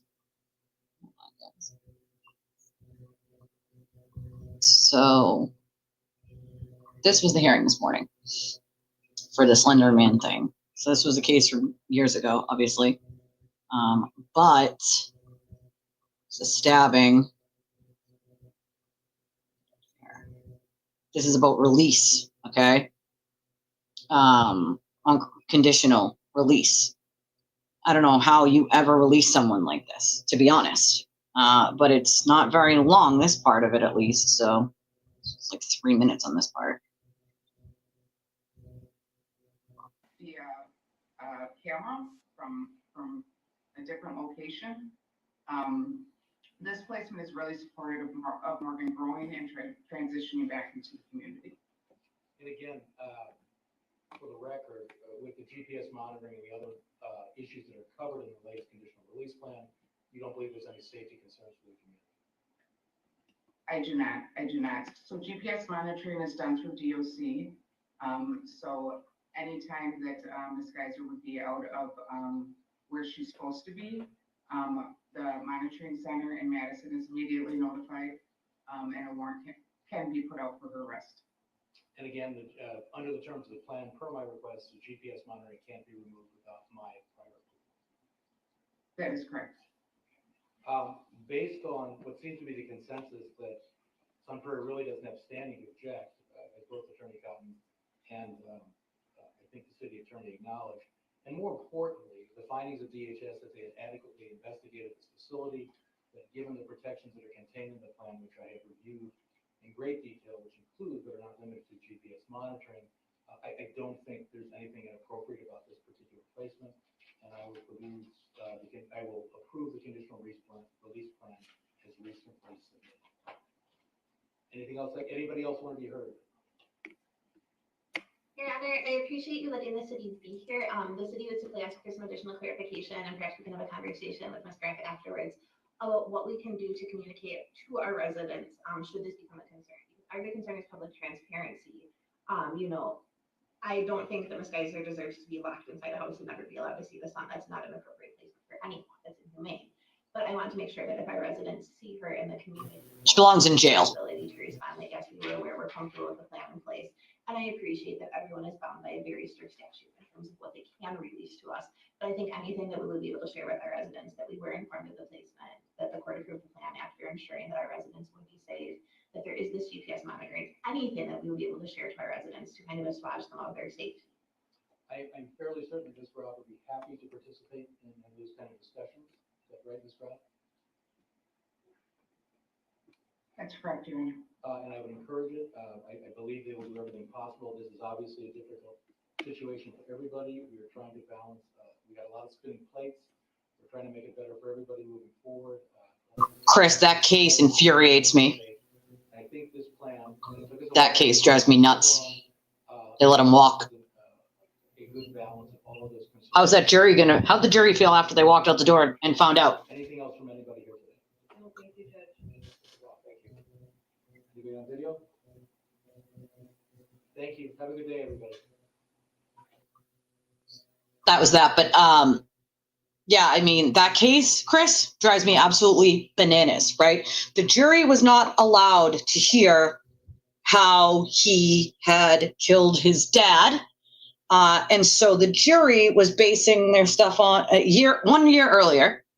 And he had threatened to kill his mom multiple times. So how do you think the jury felt after the jury walked out and found him not guilty, right, of that crime? How do you think the jury felt when they found out that he killed his father a year before? I know how I would have felt. I know exactly how I would have felt if I would have felt cheated as a juror, that I did not get to hear about that.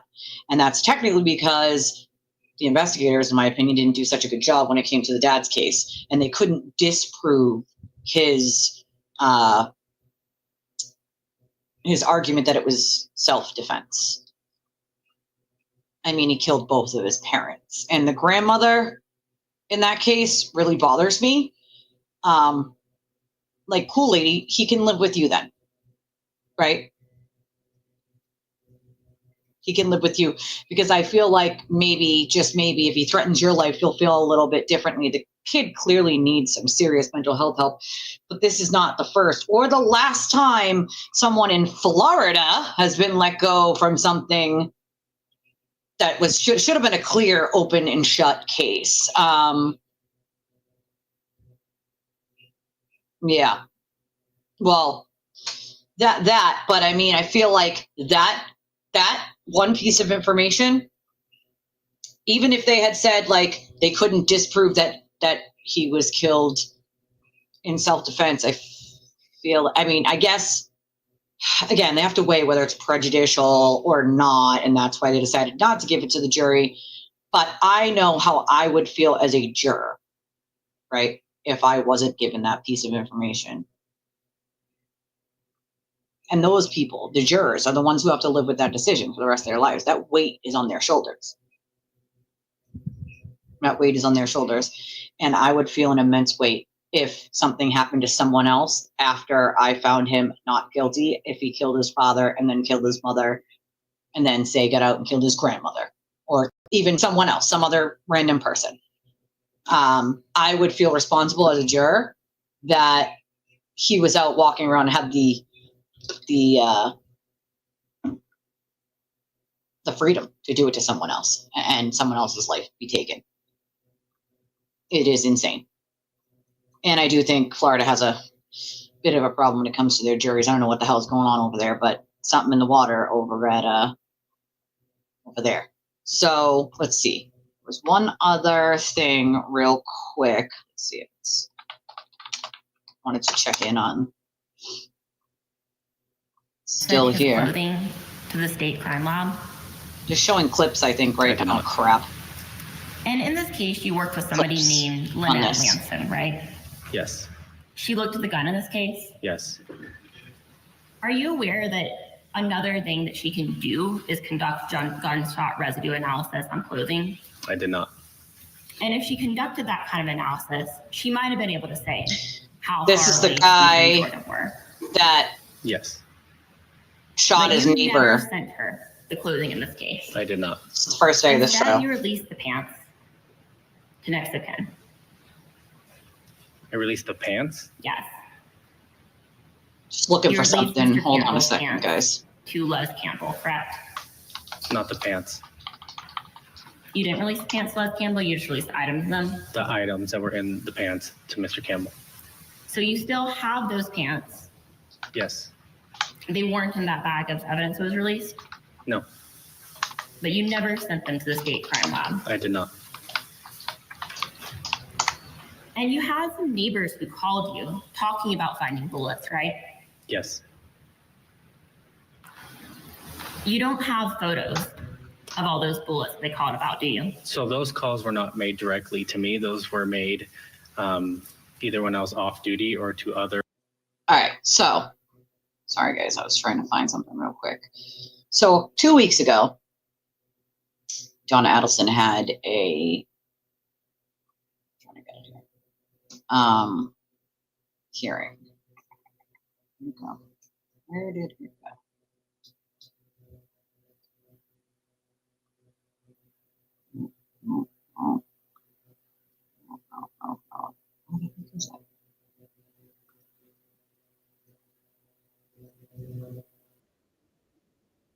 Okay.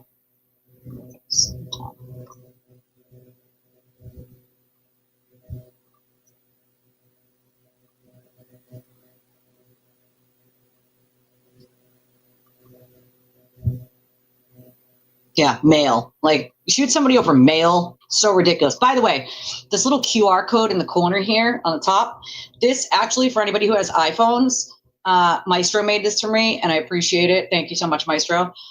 This you can scan if you have an iPhone or an iPad or an iDevice, and you can't get your membership for the channel from your device, because weirdly iPhones don't let you do it, just like Androids do, where you can do it where you do super chats or super stickers. For some reason, there's no option for that on iPhones. So all you have to do is put me on your TV and then scan this little QR code here with your phone, and boom, it'll bring you to it so that you can get your membership. So we found a workaround for all of you who were asking that you couldn't get one with your iPhone. Now we have a workaround. There's your workaround, my friends. All right. So this was the hearing 2 weeks ago. This is just to catch people up real quick. I'm going to go over a lot of what's going on.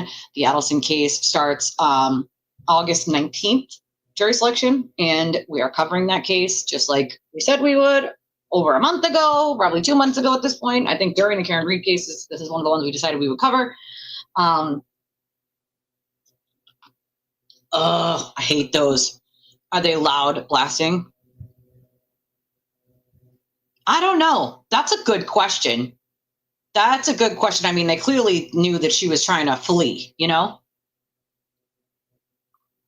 Ugh. There are so many hot mess judges that I'm like, what is actually going on, right? Like, what is actually going on? I mean, we're not going to see Corey Richard's case until the beginning of 2026. We're not going to see the Lindsay Clancy case until the beginning of 2026. So the Walshe case, we'll be covering that one. Obviously, that one doesn't start until October 20th. Okay. We're going to go over the 2 motions, by the way, that were decided by the judge that happened the other day. Oh, that's obnoxious. Obnoxious. Especially for kids that have, like, my nephew's autistic, so that kind of loud, blaring siren noise for like flood warnings or, you know, tornado warnings, which they have a lot of those in like the Midwest, Tornado Alley and whatnot. We don't have those here, but I've heard them on the phone with a friend of mine who was like in her tub basically half of one whole summer. Like every other night there was a tornado warning and you'd hear the sirens just blaring and she'd have to get in the tub and so it would be on the phone. But I think they grabbed her before she fled. Absolutely. 100%. 100%. But a lot of these cases, you're right, Holly, we're probably not going to see until 2026. So we'll see the Walshe case. We're covering that one. That's October 20th. Obviously, we're covering the Adlesen. That starts the 19th, which is actually my niece's birthday, of August. And then there's a couple other smaller ones sort of in between. But some of the other one, the Tupac Shakur one, we're not going to see that until the beginning of 2026, I don't think. So there are quite a few of them that we're not going to see this year because of delays, right? And the Adlesen family, this whole thing reminds me a lot of North Carolina, right? Agreed, Scorpio. So this was 2 weeks ago. So we're just going to watch this real quick. These were for motions. Yes, they are, Dougie. I 100% agree with you. In the meantime, make sure you guys hit the like button, hit the subscribe button. If you can donate to the channel, it's very helpful. We only get donations from you guys. So if you don't hear them being read, we're not getting them. And so we appreciate all y'all's help all the time. All right, let's get to this. Let me get this off the screen here. Where did it? Wait, let me close some of these tabs. That might help. This off of the screen and this off of the screen. This off of the screen. Sorry. All right. Here we go.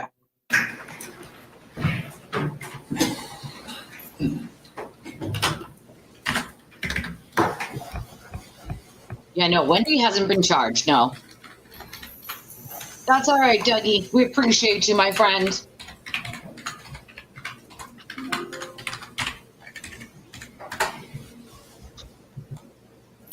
We're here this afternoon in State versus Donna Adelson, 2023 CF 3226. 2 motions we're here for this afternoon would be the defense's motion to compel and also the defense's motion to extend previously ordered deadlines for witnesses, exhibits, and pretrial motions in completing discovery. Part of the reason I believe we need to have a hearing on these matters as well, and I'll let you make your argument in just a moment, Mr. Zellman.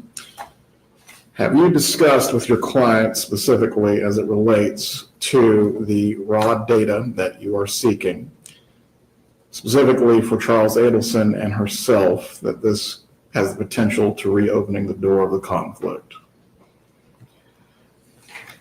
Your Honor, I don't think that it would. It's in the same category as the emails that Your Honor authorized us to obtain in April. The raw, unredacted, unfiltered emails from our client's own account. While they are certainly discoverable and while you have an interest in using them to prepare for, the question remains, have you discussed with your client the possibility of this reopening the door to any conflicts? No, we have not, because I don't think that it would reopen the door. Very well, you may make your argument.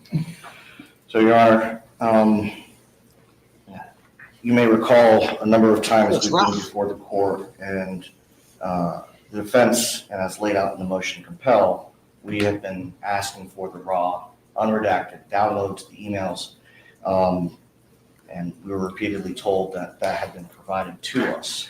When we were able to retain a independent forensic data expert and provided them with the materials that we had been provided, we were informed that those are not the raw forensic extractions. And I was asked to obtain the raw forensic extractions. And in the motion to compel, I actually cut and paste the expert's explanation. I'm not going to try to paraphrase it. It's an explanation that he provided as to why it is his recommendation that we obtain the raw forensic extractions. That's what I did. I've requested that. It's taken, we're now at a month since I made that further request, and I believe that we're entitled to that. I think the rule provides that, and our intent in part is to verify the cell brights that the state has prepared. The only way to do that, according to our expert, is to obtain the raw extractions from the state. And that's why we're asking for that, Your Honor. Ms. Kappelman, you may respond. No objection, Your Honor. I would just ask that whatever reports are generated by their expert as a result of that data being re-cell-brighted be provided to my office in a timely manner, because I'm advised, based on the version of the program and type of program they use to produce a report to verify our report, there could be some small differences involved. So I would like to not be surprised with that at trial. Well, as to that, I will grant the defense's motion to compel. As to the issue of the conflict, specifically, Mr. Zellman, in part, when we had the first case management, I had counsel verify that they had no conflict as far as giving conflict-free representation to Mrs. Adlesen. Should anything change with your review of these cell brights that may include communications from prior counsel or deal with matters that pertain to information that was provided by Charles Adlesen, at that point, we are going to have to revisit the issue. Does everyone understand those? Yes, sir. May I approach with a proposed order? You may.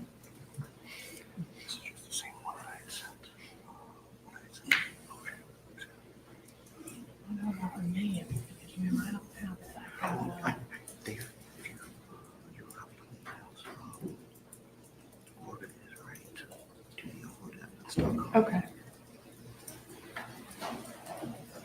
Thank you. Your Honor, just to advise the court, Mr. Corbett and the defense expert have been communicating over the last 18 hours or so that once that order was signed, Sergeant Corbett was going to upload that to a portal that they've already tested this morning, so that our expert can download it. That'll be the fastest way for them to do that. He said as soon as, Sergeant Corbett indicated that as soon as he was given instructions to start the process, he would do so. Right, as to the second motion, the extending of all deadlines for the defense. In particular, we've already had two extensions that have been provided by the court, first from the April 30th deadline, second from the May deadline. Does the defense have any motions that are unrelated to the new discovery?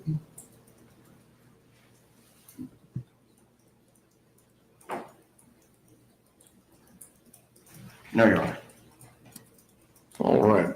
As to the motions that you believe you still need to file that are in some way related to this discovery, what is preventing these motions from being filed and you seeking leave to amend as necessary? Your Honor, due to scheduling, we were only able to depose Mr. Newland and Sergeant Corbett Wednesday, Thursday. We are deposing Special Agent Pat Sanford, I believe, on this coming Tuesday. Before filing those motions, I think it's appropriate to make sure that there's a good faith basis to do so. And having those depositions, that testimony is in my opinion, is necessary before we can do that. Right. And I believe there are some other depositions that are scheduled for July or I believe next week as well. Yes, sir. We have them on Monday as well, maybe Tuesday and Thursday. Part of the reason that we have, whether it be discovery or any sort of deadline cutoffs in any case, is not simply arbitrary of the judge just saying, get it done by a certain date. It is so we can proceed orderly to trial. I believe your proposed dates were to within 4 weeks of when you believe the state has fulfilled its obligation. That's when you would want to file your motions. Well, Your Honor, given that we filed these on June 27th, we're obviously 2 weeks past that. Oh, yes, we are. And it's certainly not our intent to do anything to delay the commencement of the trial as scheduled. The proposed date of when this would occur is not specific. It's not certain. It's pretty much a moving piece of jello. Is there anything that you can do to convince me that it's otherwise going to be a specific date in what you're asking to do with filing these motions several weeks after you believe the state has complied? Unfortunately, it has been a moving target because we have not received all of the discovery from the state. During the depositions, during yesterday's deposition, we learned that he had conducted call frequency analysis between Donna Adelson and Charlie Adelson for a longer period of time than that had been previously disclosed. He is going to send us that if he had completed a report. He's also sending us the PDFs of the actual call frequency analysis that is contained in the demonstrative, because those are just excerpts of the call frequency analysis. So he's going to be sending us the completed call frequency analysis. So I say that to demonstrate that it is difficult for the defense to file any appropriate motions or to provide appropriate responsive either demonstratives or exhibits when we still have not received everything from the state. At the same time, to file, and how many motions are we talking about at this point?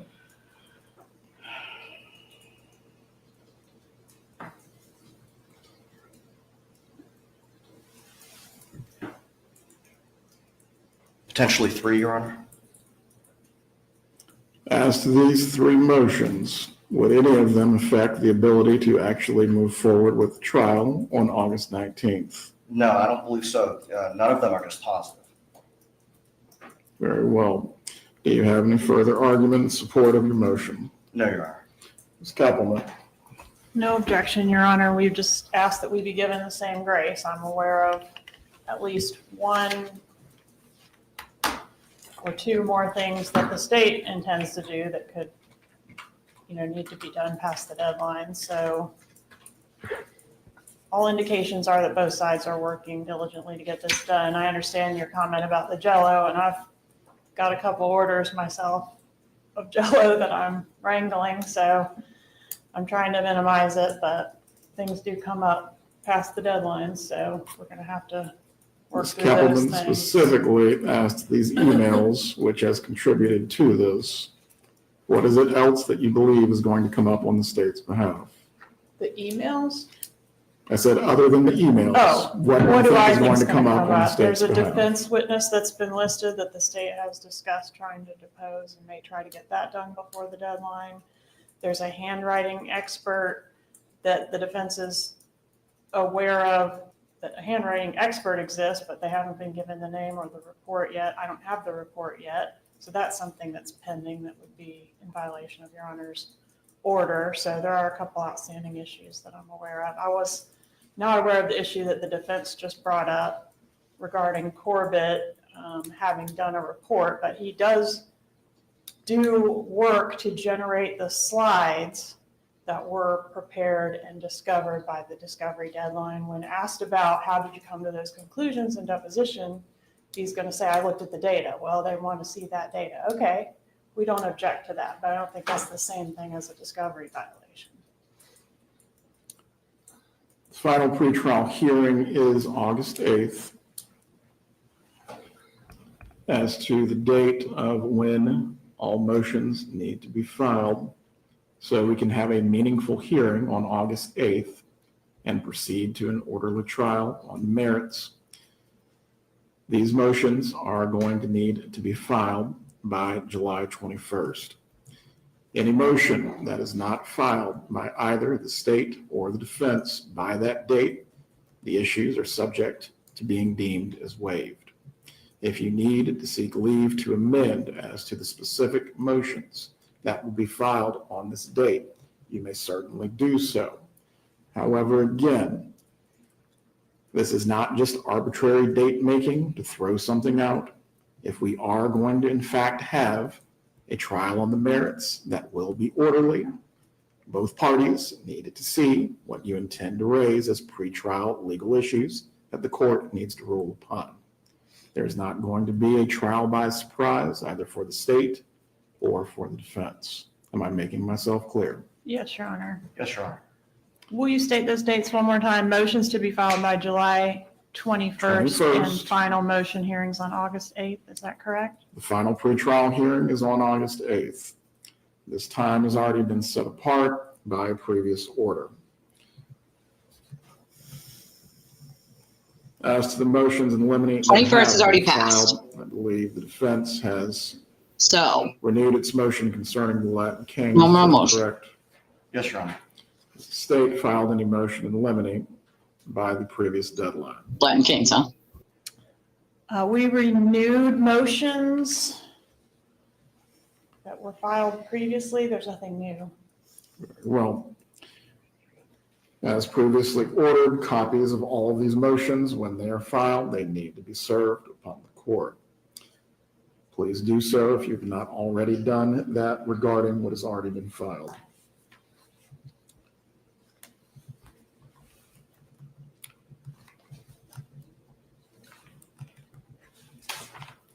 I believe the next date that we will have, unless there are other issues that need to be addressed, will be August 8th. Does either party have anything it needs to raise? Nothing from the state, Your Honor. Can I have a moment, Your Honor? Go ahead.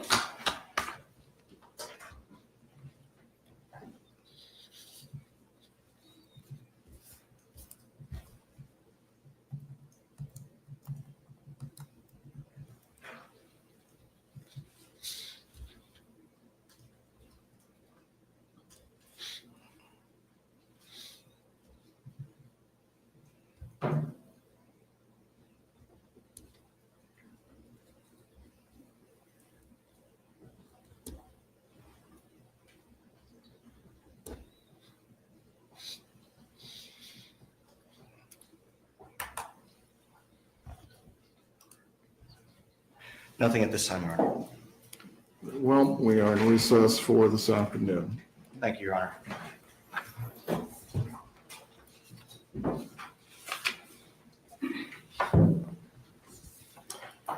You can, yeah, go ahead.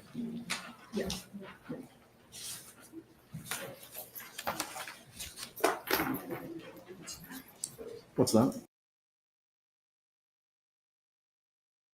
So Donna Adelson looks rough, to put the, to put it into perspective here. Doesn't look great, that's for sure. What's happening here? Sorry guys, hold on a second. My phone is like freezing up and going slow, and it's vibrating, so I don't know what the heck is going on here. All sorts of stuff happening. Vibrations, but not anything popping up, which is weird. I need a new phone. See that sort of present glow down. I mean, my guess, obviously, and by the way, thank you above for becoming a member. I appreciate you, my friend. Also, I can see at the top of my screen if the rest would ever unfreeze. Let's try this again. Unfreeze. Let's see if this works. Yes.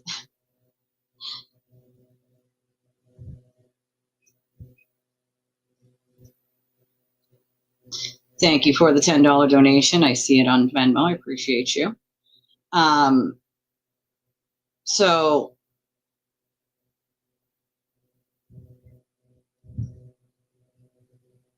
Donna Adelson, as most of you know, was involved with sort of, I wouldn't say planning. I don't know about planning. All right. I think she did more than just plan the killing of her son-in-law. I think she definitely did more than just help plan. I don't know to what extent, obviously, but her son. Now, here's the thing: the family has money. It's not like they're poor. They're not poor. Okay. Oh God. You know, the gray, and you guys know how I feel about my grays. I really need to diet. I really, really do. I just haven't had the time. My friend got me like boxes of dye so I could do it, and I just haven't done it yet. Shame on me. I need to do it. But I think she had a lot more to do with it than just planning and being like, hey, I think you need to do X, Y, and Z. I think I want to see, obviously, what kind of evidence they have on her, but they're doing.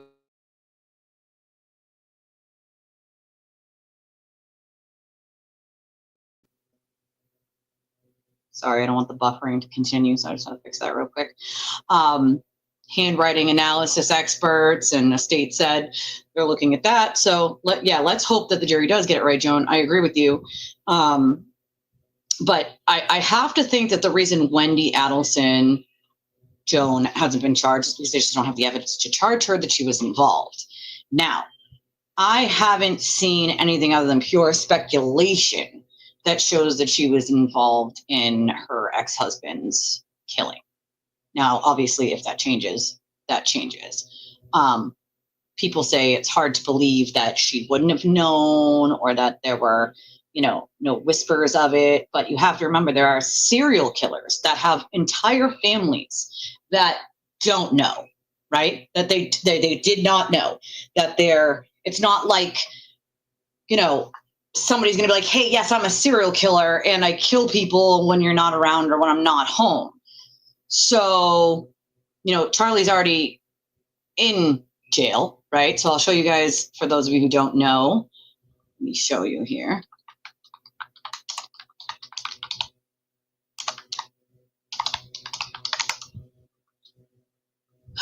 Okay, so Charlie here.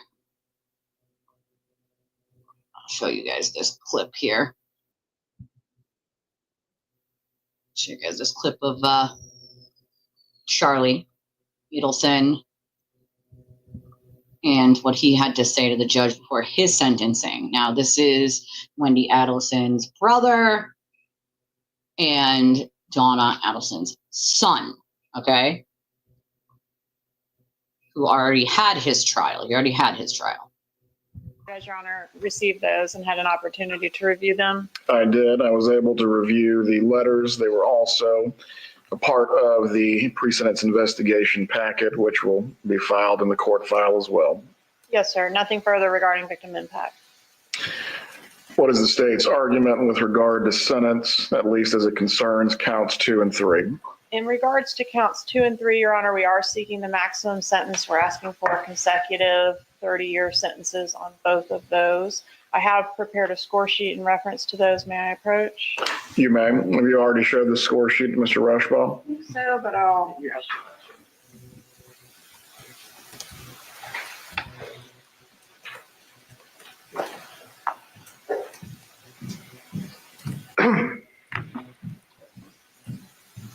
Thank you.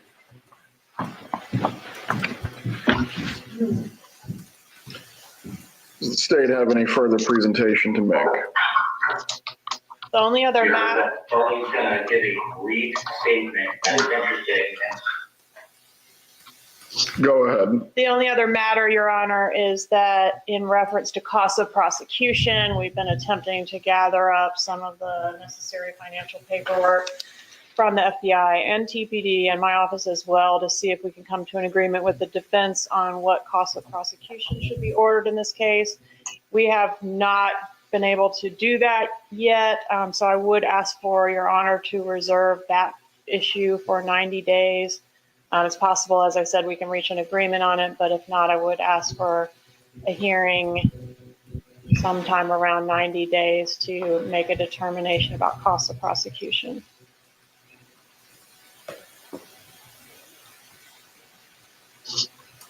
Mr. Rauschbaum, do you have any argument to make on behalf of your client as to counts 2 or 3? And they kind of look like Brian Walsh in a We way. understand the situation. We just ask that those counts be run concurrently. Very well. How about Mr. on and after? Adelson, I'm going to give you the opportunity to make a statement if you wish. Screw your You do concurrent. not have to speak. However, this is your opportunity if you choose to do so. I do. You may stand. Who does? Sam. I would just like to say that I maintain my innocence. Well, Well, please rise. I'm now going to pronounce the sentence. oof, that's not something so stupid. With the You might as well jury say having nothing. found you guilty of all 3 counts that you were charged with in your indictment of first-degree murder, conspiracy to commit first-degree murder, and solicitation to commit first-degree murder, I'm Which going makes it to hard for people adjudicate who you actually guilty are of all 3 at this time, and you are going to be sentenced as follows. As to count 1, the first-degree murder count pursuant to section 782.04 and 775.082 Florida statutes, you are sentenced to life imprisonment without the possibility of release or parole. As to count 2, you are going to be sentenced consecutively to 30 years in the Department of Corrections for conspiracy to commit first-degree murder. As to count 3, you are going to be sentenced to 30 years in the Department of Corrections consecutively for solicitation to commit first-degree murder. The credit for time served that applies in this matter is how much? 597. 597 days will be applied as credit for time served in this case. If the clerk could please read all fees and costs that would apply as well. I am. Hold on. $2,100 is a fine pursuant to Florida statute 775.0. Yeah, but bad-mouthing doesn't rise to a level of saying kill him. You know, my ex-husband's a real winner too, but. $20 is the court cost pursuant to Florida statute 938.0. She could have immunity, an immunity deal, limited immunity, because they need her to testify. Very possibility. Very possible. It's a very big possibility. $50 pursuant to Florida statute 938.03, crimes compensation trust fund. $225 pursuant to Florida statute 938. So that was pretty much it. That was just like him saying, oh, I'm innocent, blah, blah, blah. Which, again, they all say, but it makes it very hard for the people who are innocent and say this in court, for anybody to actually believe the people who are like, this, I am actually innocent. I am being set up like I didn't do this. The people who actually do find themselves innocent and found guilty in a court, no one believes them, because the people who are very guilty think that they're going to trick people by being like, I'm so innocent. I maintain my innocence. It's unfortunate, right?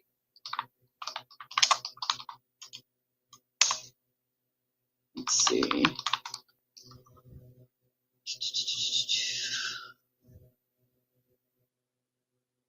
See if I can do it this way. So it's like a family affair with the Adlesens, unfortunately, when it comes to the killing of Wendy's ex-husband. 2 kids. Holly, where is it? Is it Court TV?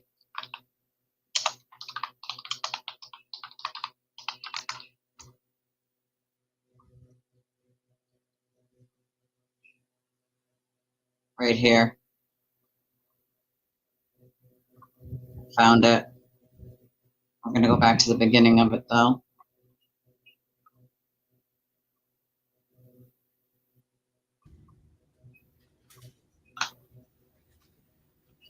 Hold on. So this is the Devil's Den murderer. I agree with you, Joan. I mean, it's a family affair. I can't say what Wendy knew or what Wendy didn't know, but I have learned to be very careful with who you accuse and what, because if she was innocent and didn't know anything about it, and there was just some coincidences that look funny but aren't funny, you don't want to accuse innocent people. If anything we've learned in the Karen Reed case, which is people can make things look however they want, even if they're not nefarious. And so I'm extra careful about saying, I think someone did it or I think someone didn't do it unless there is pretty good evidence that they did.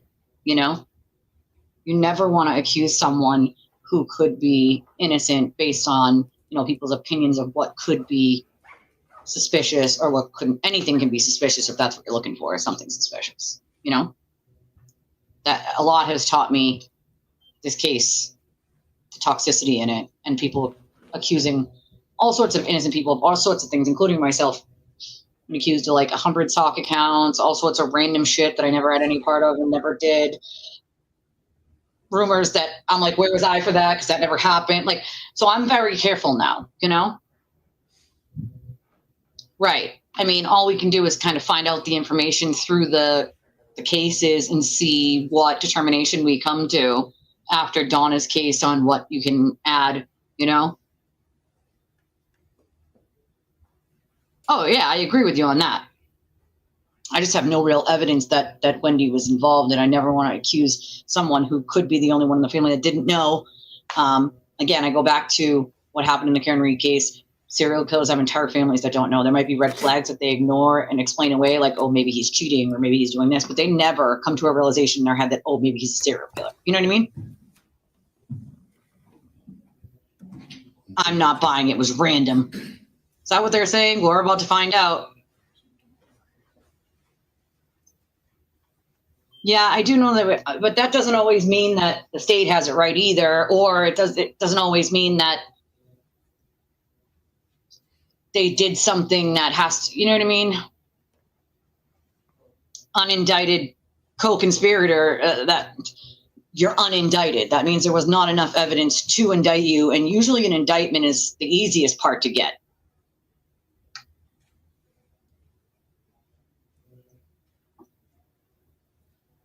Well, that's the thing. I want to see what they disclose. You know, I haven't sort of dug into this one the way I was digging into a couple others with my sources. So, you know, in the next couple of weeks, I'll be digging a little deeper to see what I can come up with that hasn't been disclosed publicly. So I'll let you guys know what I come up with. But I definitely want to see what is out there before I make that determination. Yeah, but even with limited immunity, if you lie, you can lose that whole deal. And they can charge you and use everything you said against you. So you have to be very careful. People with limited immunity do lie and get caught, and then they lose that immunity and get charged. So that's why I pay very close attention to what they say and what the evidence shows.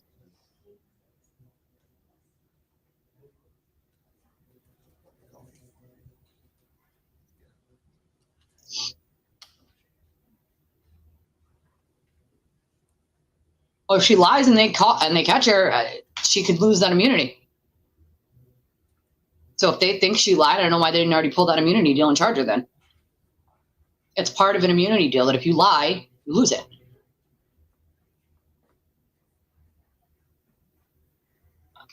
So I'd be interested to see if they wait until she testifies in this and then let her lie again and then pull the immunity deal and charge her, or what?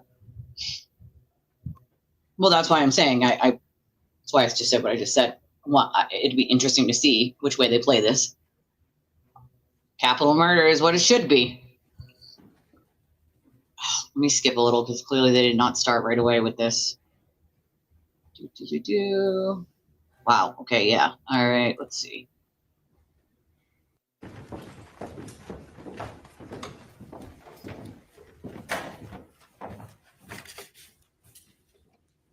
Good afternoon. I'm Colonel Mike Hager, Director of the Arkansas State Police and Secretary, Department of Public Safety.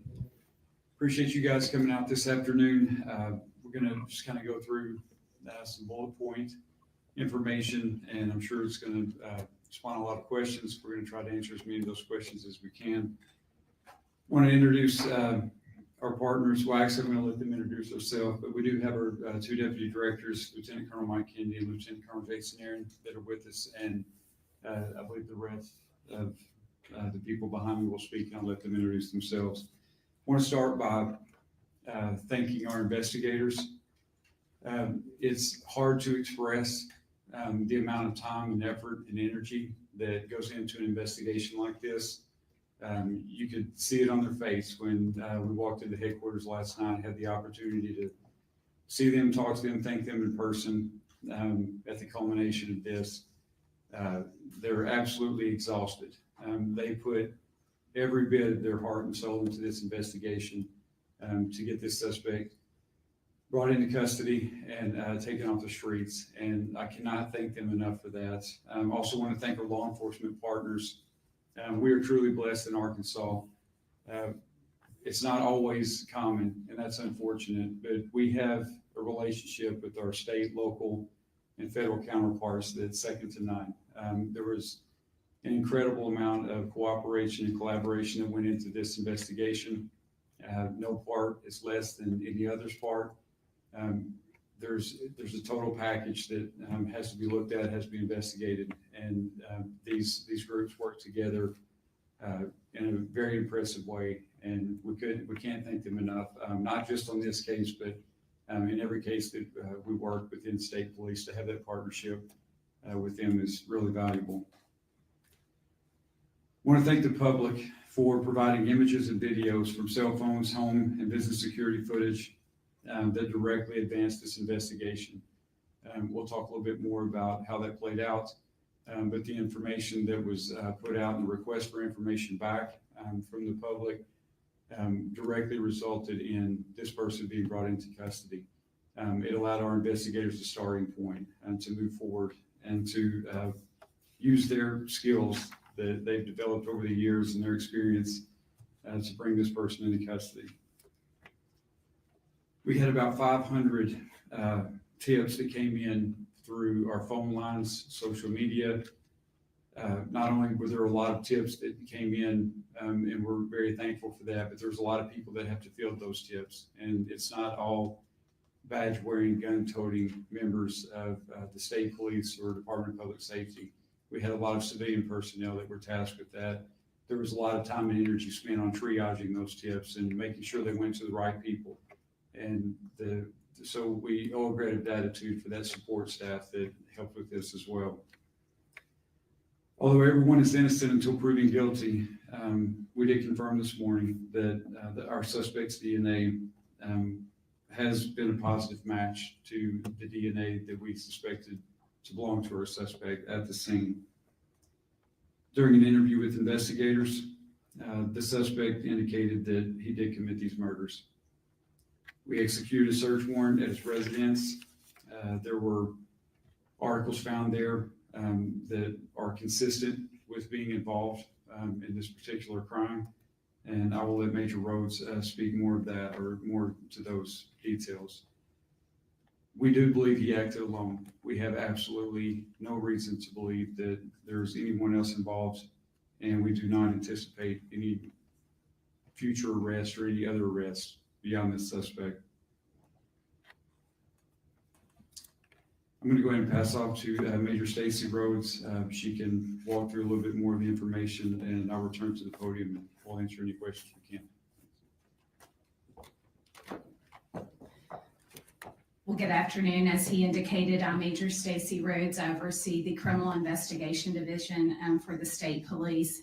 And I kind of want to walk you through how we initiated and progressed through our investigation. So as you all know, we responded to a call for service at the state parks. Two young children were found and indicated that something had happened to their parents on the trail. That initial information that came from the kids gave us our first starting point, which was a description of a suspect. There was another witness at the park that we encountered that gave us additional information about the suspect and a particular vehicle that he was seen leaving the park. With that, we took the information, completed and let me kind of, we'll start there. So from there, we had a pretty good description of our suspect. We did our initial release. Other witnesses came forward that were on the trail during the time that the murders occurred that did not see the murders, but brought forth video footage, photographs that they had taken on their day trip to the park. From that, we obtained a photo. We interviewed witnesses and were able to compile a composite sketch of what we believed our suspect looked like. With that, we received dozens and dozens of tips. With the initial vehicle information that we received, it being a black sedan,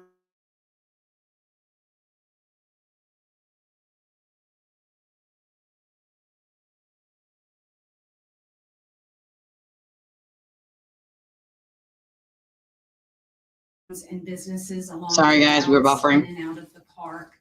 So we were able to ascertain a pretty good description of this vehicle. So with that vehicle information, that became critical in identifying our suspect. So with the photos or the tips that came in with the composite and the photo, as the Colonel said, we received over 500 tips.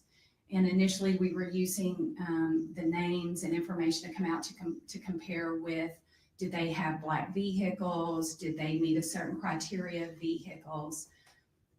But as we began to hone in on the vehicle, it became clear that it was a Kia Stinger.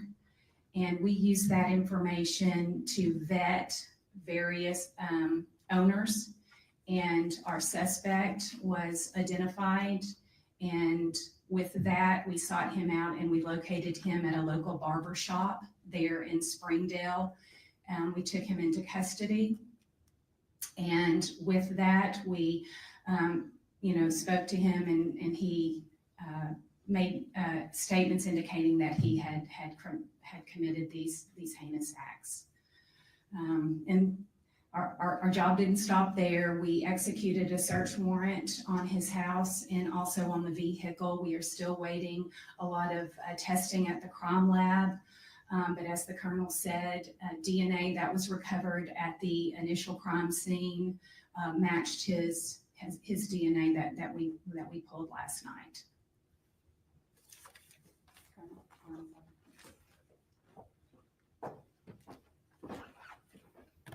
Good afternoon. My name is Brandon Carter. I'm the prosecuting attorney for Washington County, Arkansas. The first thing I want to say here today is that my thoughts are with the Brinks family. There are 3 girls who tragically lost their parents in this case. And although today is a good day for law enforcement, there's a shadow over it because of the tragedy that occurred on Saturday. I want to commend the state police for the work they did in this case. I couldn't be more proud to be an Arkansan today. I couldn't be more proud to be a resident of Northwest Arkansas right now. And I'm confident and satisfied with the work that law enforcement did in this case. Especially, I want to note the cooperation I saw between local agencies in this case.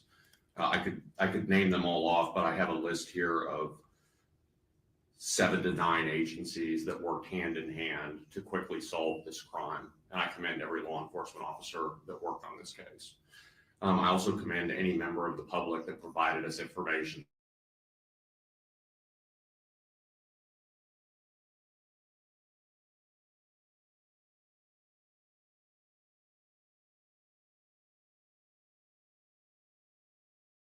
Confident that we have the right defendant in this case and that the public need not worry going forward. Someday they're going to open Devil's Den State Park and I'll be on the trail myself when that happens. The defendant will be spending time in Washington County Circuit Court over the course of the coming days. It is my intention to use the full weight of my office to bring this defendant to justice for the Brinks family.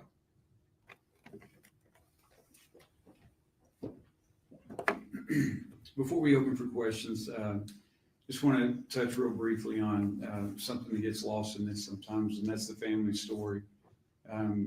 We've spoken to the family quite a few times over the last several days, and what we heard consistently is what a loving mother and father they were, loving husband and wife that they were towards each other. They absolutely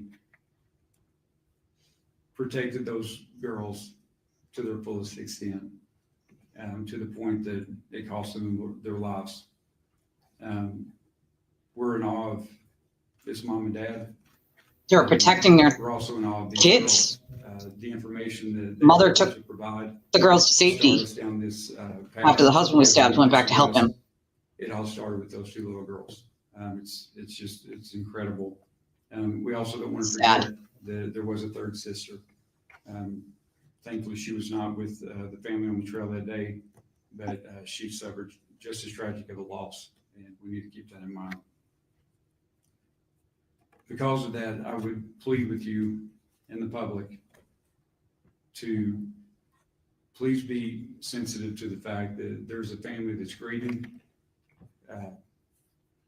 It's hard to express, maybe discreet, can't understand it, what they're going through. Misinformation hurts. Speculation hurts. When they read things, when we talked to them earlier today, they express that to us, that they're reading things in social media, they're reading things that are just simply not true. And people are speculating, they're talking about things that are not factual, and it hurts. There's no place for that. Along those lines, we have to be very careful in an investigation to be calculated in the amount of information that we put out and when we put that out. I can tell you that this investigative team had one mission and one mission only, and that was to put hands on this suspect and to get him off the streets. And on a daily basis, we got together and we talked about what we felt like that we could put out to the public and what was going to be advantageous for us in the investigation and what could potentially be detrimental. One thing that we did not want to do is put information out that was going to take attention away from someone that we needed to look at. You have to remember all the information that we're working off of started with 2 little girls that witnessed the most horrific thing that you could ever imagine. That was the base of everything that we had. So we had to be careful about relying solely on that information. We had to collaborate that. We're also working in an environment that is half a mile into the woods. So by the time that we get the information from these little girls, and then we collaborate that with members from the public, they can talk or they can, give us further information based on the suspect description and things like that. And then that leads us to a vehicle, and then that leads us somewhere else. This is not an episode of CSI. And it's not going to be wrapped up in a 1-hour episode. It takes hours and hours to develop that information, corroborate that information, and know that it's good information, and know that it's something that we can put out. The last thing that we want to be responsible for is putting information out that's going to hinder the investigation or hinder someone's, their likelihood of calling us and putting us onto a suspect that we need to be looking at because it didn't meet all the markers that we thought it should meet. So I hope you can be understanding of that, and I hope as we move forward from here that the speculation and a lot of the talk and a lot of the— This is why I said you got to be careful, social media, and why I won't speculate on Wendy. This family's been through enough, and they don't deserve to be Misinformation hurts. any further than they already are. Hurts people in real life. Questions. Can you elaborate more on what was the reason behind this? What was the motive for this? Was this random, or what happened there? And what was the cause of death? How were they killed? As far as the motive is concerned, it's part of the investigation. It's two parts. The first part of the investigation is always going to be to identify and apprehend the suspect. The second part of the investigation is a lot of the whys and a lot of the details. That's still a part of the investigation. I can tell you that we have no reason to believe that there was any known association between our suspect and our victims. There's nothing to indicate that at all. It appears to be a completely random event. As far as the weapon that was used, it was a knife.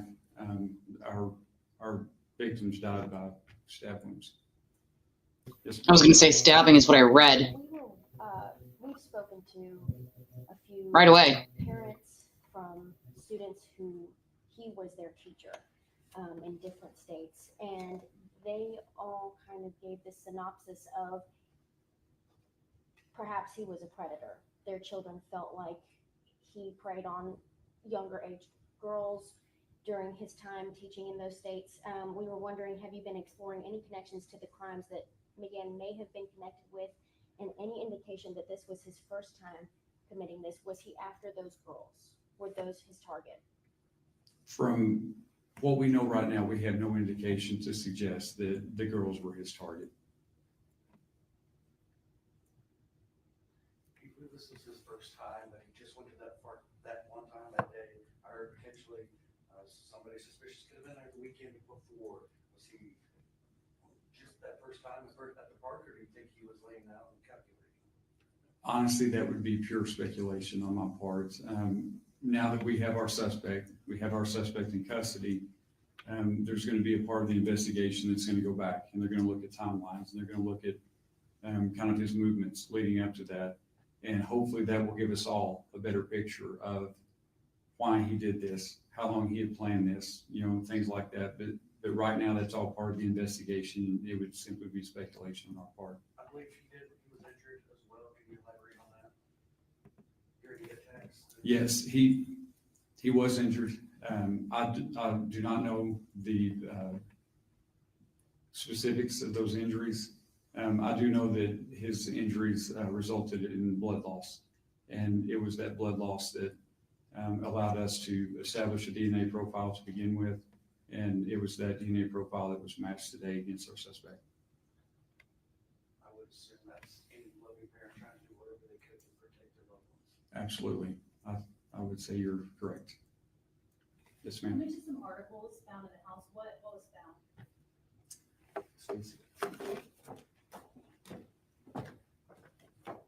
So if you'll remember the photo that was of the back of our suspect, we did find items that were consistent with what was seen in that photograph.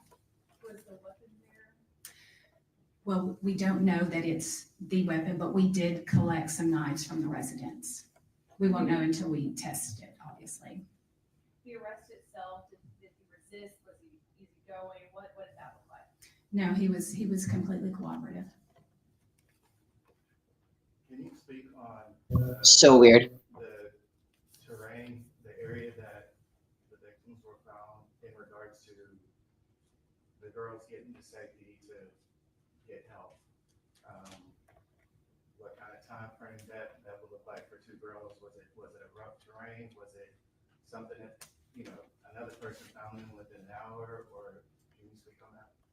So I don't know that we can speak on to the time frame, but the terrain was what you would see in a typical park.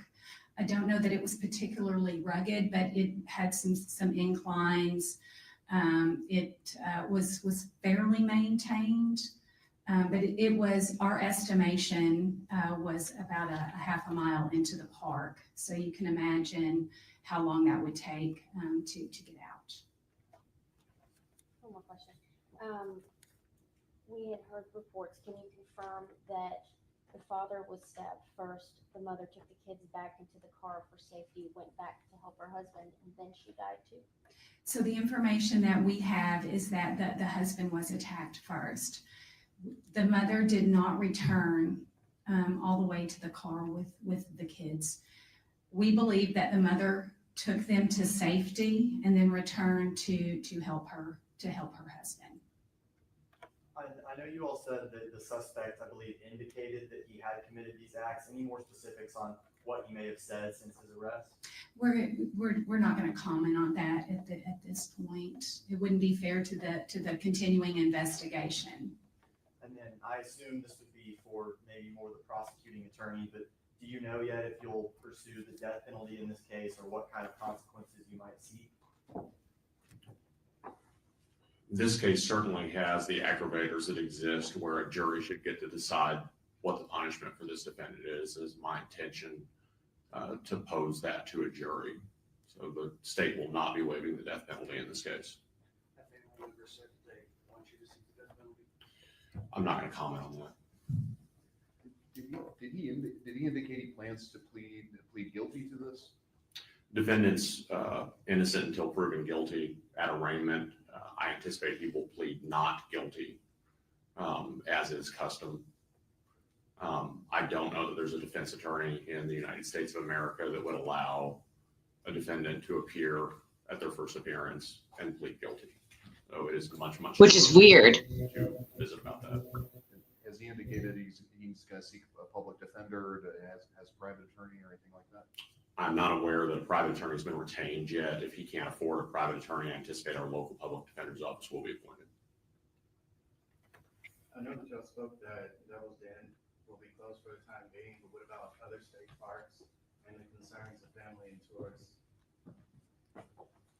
Yeah, as far as the question of the state parks being open, I would ask that you send that to Secretary Shea Lewis and his team. I'm not sure, honestly. I don't know what the decision is on that at this point. As far as the safety of our public visiting those state parks, I would say it's absolute as it can be. I mean, it's not like we have a pattern of people being assaulted or attacked in our state parks. You're probably much more likely to be assaulted getting gas at a convenience store on the way home if you look at statistics. So to echo the prosecutor's comments, I would not hesitate to go to a state park today. I know you're still looking into it, Stacy, but have you found any more information about background? We were last night, you recently moved to the Springville area. Do you have more information to share?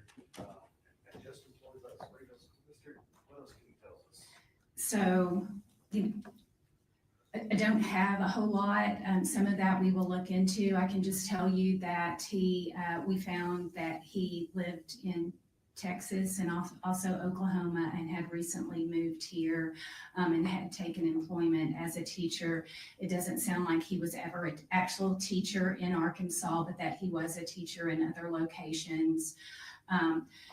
Right now we're completely focused on our case here, and we haven't explored any of that background investigation. I fully expect that other jurisdictions will probably reach out to us to see if they have if there are cases throughout the U.S. that may be connected to him.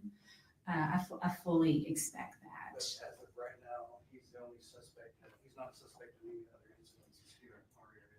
That's correct. Not that we've been made aware of, that's for sure. Recently, moved here a few weeks ago, a few months.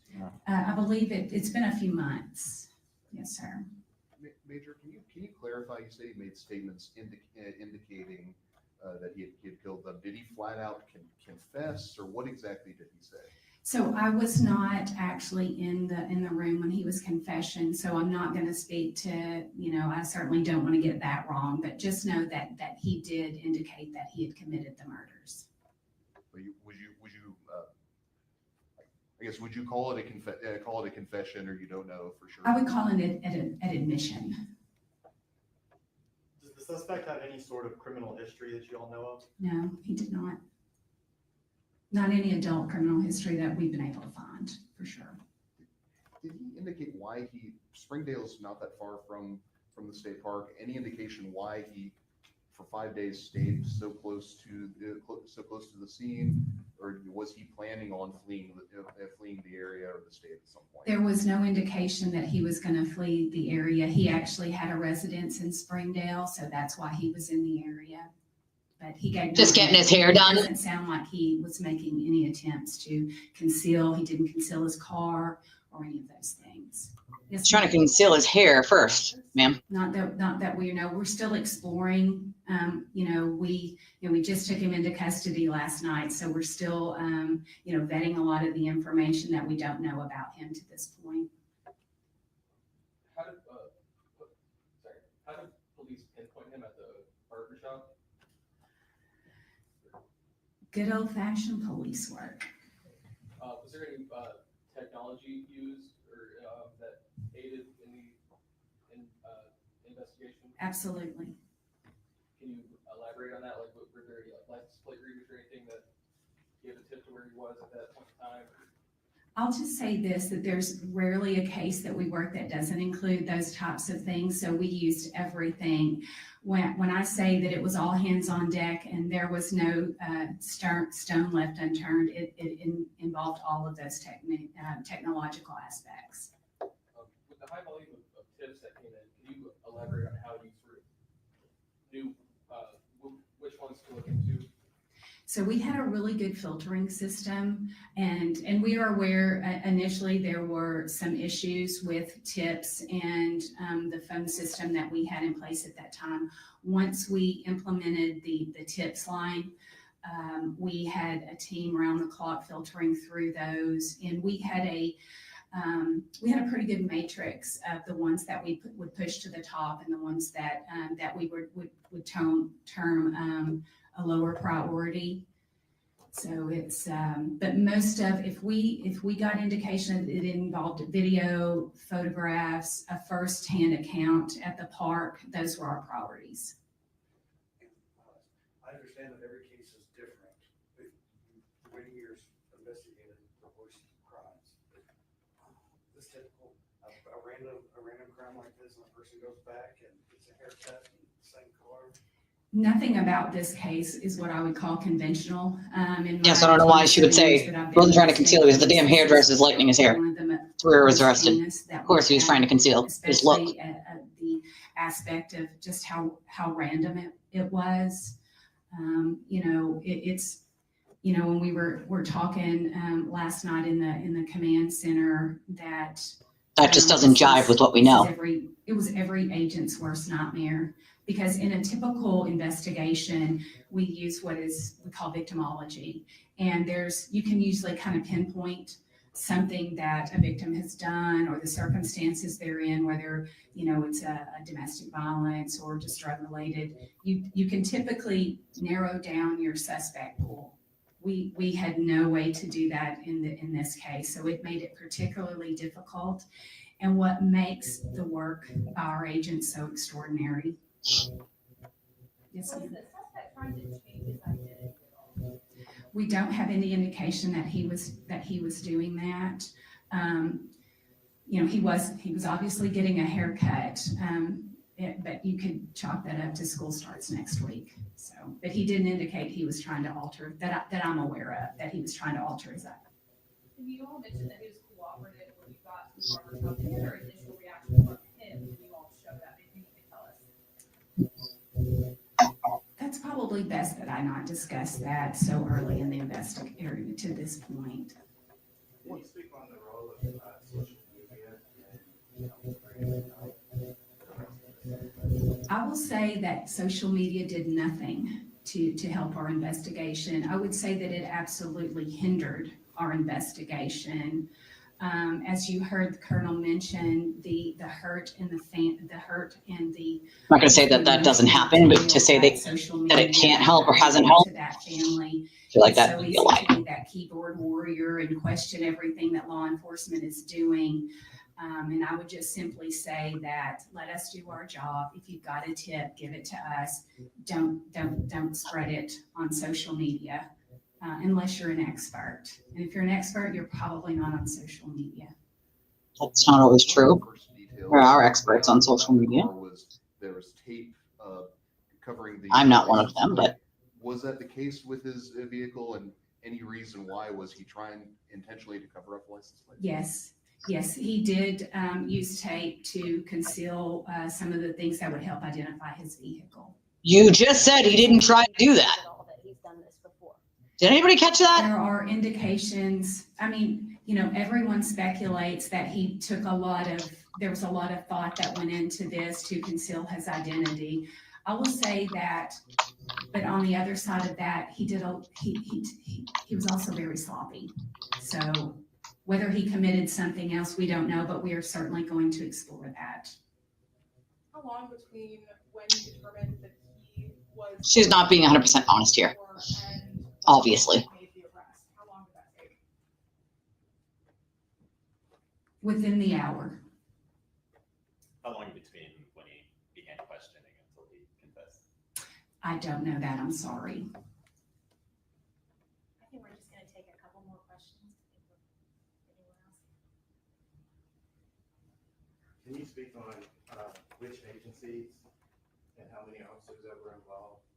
Oh, so in any agency that I missed, the Colonel may have included this. I can tell you that the FBI was instrumental, the Washington County Sheriff's Office, the Fayetteville Police Department, just about every agency up there, the Benton County Sheriff's Office with their flock cameras, the Park Service, the Game and Fish. Who am I leaving out? Springdale, absolutely instrumental. They had a detective embedded with us from the very beginning, and just dozens of detectives that were all hands on deck, working round the clock to make sure that we made an arrest. The community deserved that, and that's what we gave them. And moving forward, the different agencies in supporting these kids, lost of both of their parents, if there's anything that you want to touch on. I'm sorry, I don't understand the question. I said moving forward and supporting the kids after the loss of their parents, like if there's anything that you want to say on that with the different agencies that were involved.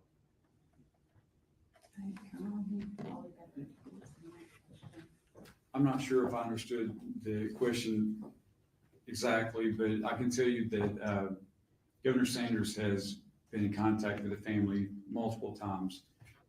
She's expressed the absolute heartbreak of the state, the support and the prayers that that family will receive, not only from her and her family, but from the state of Arkansas. In addition to that, she's made available any resource that family needs during this recovery process from state agencies, whether that be law enforcement or other type of support agencies.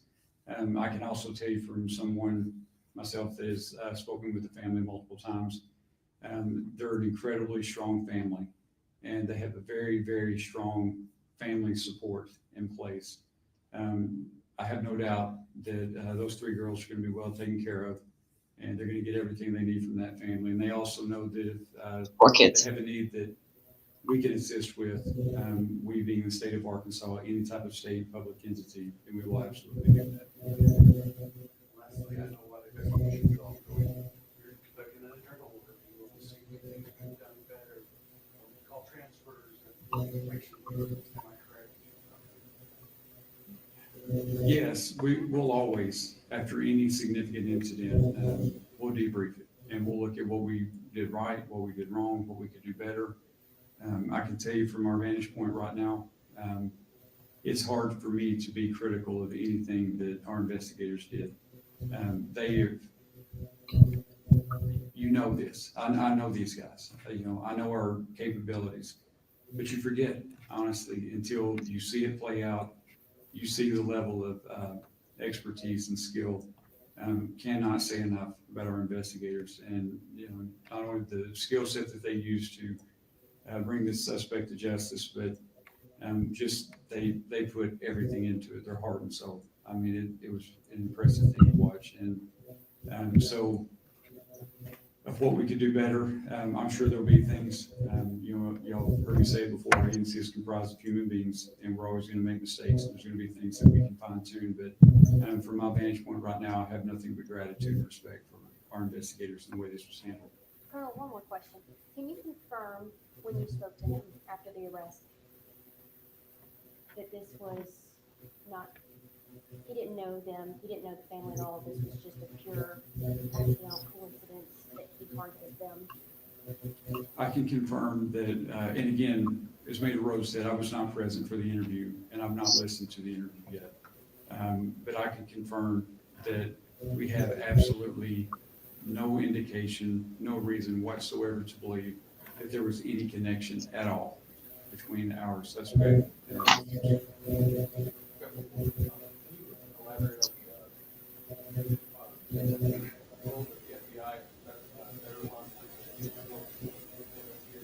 Yeah, so the first thing I can tell you is how blessed we are with their partnership. The prosecutor and the major both mentioned all the agencies that were involved. What's always nice about that is they don't wait on us to call them. As soon as this was known, as soon as it was made public, honestly, I don't know how they found out as quick as they did. My phone started ringing off the wall from our special agent in charge of FBI in Little Rock, from the sheriffs in the northwest part of Arkansas, the police chiefs in that area, HSI, you name it, just about every agency that you can think of immediately reached out to us for any support that we needed.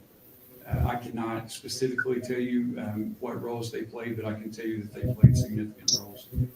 There was, as the Major alluded to, there's part of the investigation that's looking at this from the standpoint that it's completely random. There's another part of the investigation that has to close the loophole of is there a connection at all between our suspect and our victims. And unfortunately, in this case, our victims had recently moved here. Their origins are from California. They, I believe, lived in North Dakota most recently. So there's a lot of geographical space and a lot of people that had to be talked to. And we leaned heavily on not only our state and local partners, but other state and local, and absolutely our federal partners. Curious about the communication challenges out there. Right. How much does that affect response? How does that affect? Yes. The answer to that question is yes.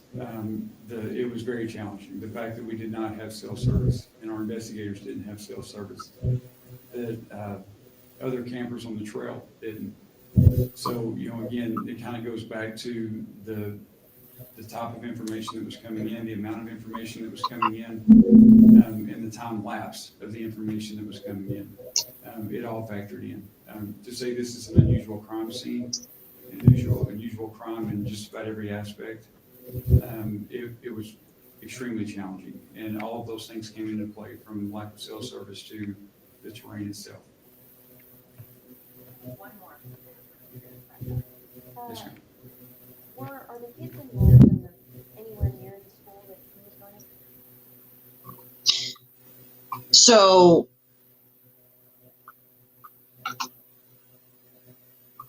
that was the end of that. It just ended. But thank you, Casey. Oh, tomorrow's Casey's birthday. I'll remember that when we go live so we can say happy birthday to you. Thank you, Casey, for your $6.35 donation. $6.35. Appreciate you, my friend. Here's the thing. What I just heard from this press conference. Now, again, if you're just tuning in, this is the Devil's Den press conference where the two hikers and their two kids, they have 3 daughters, but one wasn't with them. The 2 hikers were 40 and 43 years old. There were a couple, a man and a woman. The husband was stabbed. The wife took the 2 children and brought them to safety and then came back to help her husband, where she was then killed as well. The kids are safe. A third child wasn't with them. But what I just heard from this lady here, and I don't know her name, I didn't write it down, and I don't think maybe she did say it at the beginning. I don't know. But this officer, agent, what she's said makes sense and doesn't make sense. So she basically said that he didn't try to conceal his car or his identity, but then just not even 10 minutes after that, press are asking, like, wasn't he found in his hairdresser's? Like, yes, he was trying to conceal his identity by lightening his hair. And yes, he was trying to conceal his car by putting tape on the license plate or whatever. I know I'm not the only one that heard that. No, there's no way I'm the only one that heard that. I'm like, wait a second. She just said the complete opposite.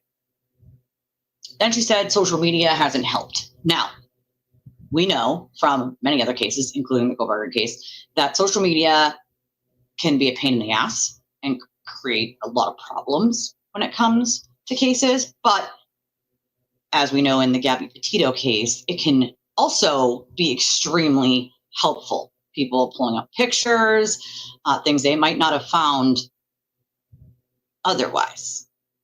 He was literally found, he was arrested getting his hair lightened. They had just started the lightening process on his hair when they arrested him, which is like, lady, that's clearly concealing his identity. So anyway, I mean, if you think about it, is he going to conceal the car first or the identity? Well, if they don't have a license plate, all they have to go by is a black whatever. So yeah, I changed my appearance first before I changed my car. Get the first thing out of the way, which is your hair or your look, and then move on to the next. You know what I mean? Just makes sense. I mean, I know that I wasn't the only person that caught on to her doing that. But to say social media hasn't been helpful, I don't know if I'd go that far, because social media spread the word about this case, asked people to take the pictures that they had from the trail that day and turn them in, tips and whatnot. You would not have gotten all those tips if it wasn't for social media. So to say that social media isn't helpful, I think is a stretch. I don't think that's being truthful to say that social media hasn't helped any. And I'm not saying it doesn't hinder sometimes. Absolutely it does. Social media can hinder. And I do not disagree with her when she says that the family is upset. There's a lot of misinformation and people just assuming things. And yeah, I'm sure there is. Absolutely. And it's harmful to the family and the victims, which is why we don't want to just speculate anything that's going to hurt the family. But in a case like this, whether you're speculating at home privately or we're speculating together, people are gonna speculate. It's human nature. What I'm saying is don't spread it as a fact when we're speculating, right? We could speculate a lot of different things with this case, but please do not go and spread them as fact. What we know is 2 people died. That's a fact. We know the wife took the 2 kids to safety and went back for her husband, and she did not make it. And we know that they had stab wounds. So it's sad. The case is very sad. 3 little girls have no parents. Okay. But I don't think the woman agent here was being 100% truthful, because obviously social media helped with a lot of those tips, which led you to him, I'm assuming. If there was no social media, good old police work would be a lot harder now, wouldn't it? You know what I mean? Like, this is not back in the day where it's in the paper the next day or a press conference like this. So it's instant. Social media is instant. So they're getting tips, calls, photographs, all because people saw it on social media or online. And so I absolutely 100%, you cannot sit there and say social media wasn't helpful to the investigation at all. That would be a lie. It absolutely had to have been. Just common sense. But could it also be a hindrance? Yes. Yes, it could. Well, that's the thing. What admission could he make without a confession? You're going to, I mean, he could make an admission that he was there without confessing to the crime. So, I mean, I think that's the difference, is you can say, you know, he admitted to being in the area without confessing to the crime. He could admit to have hiked there that day without confessing to the crime. So I think that's what the difference is, really, if you want to go by admission and confession and they're using them separately. But thank you, Casey. I appreciate that. I think she wasn't being 100% truthful and honest. And I think that's not going to help them when it comes to investigating, because if people don't think you're being truthful and honest because you're mad at social media, then that's where a lot more speculation starts. Like, why are you hiding it? Why are you lying? And then you fuel speculation by not being honest. And I mean, you just went on a rant about how he didn't try to hide anything, and then 5 minutes later say he tried to hide his vehicle and the way he looked. And it's like, you just completely contradicted what you just said.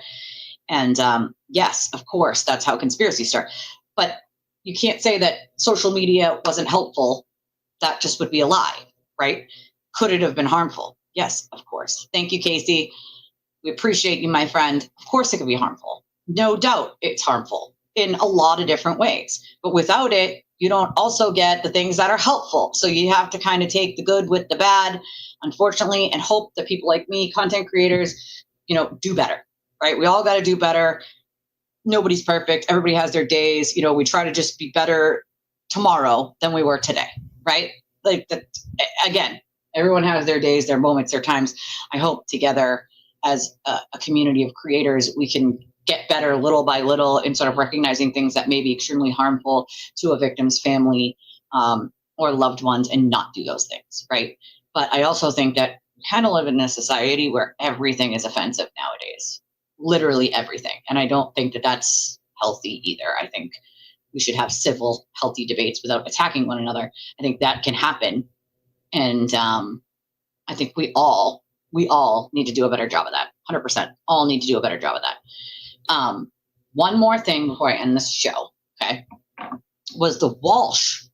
Yeah, everything's too sensitive, or nobody wants to talk about it, or it's offensive to, you know, everyone. Everything's offensive to everyone. And that just is a little much for me. You know,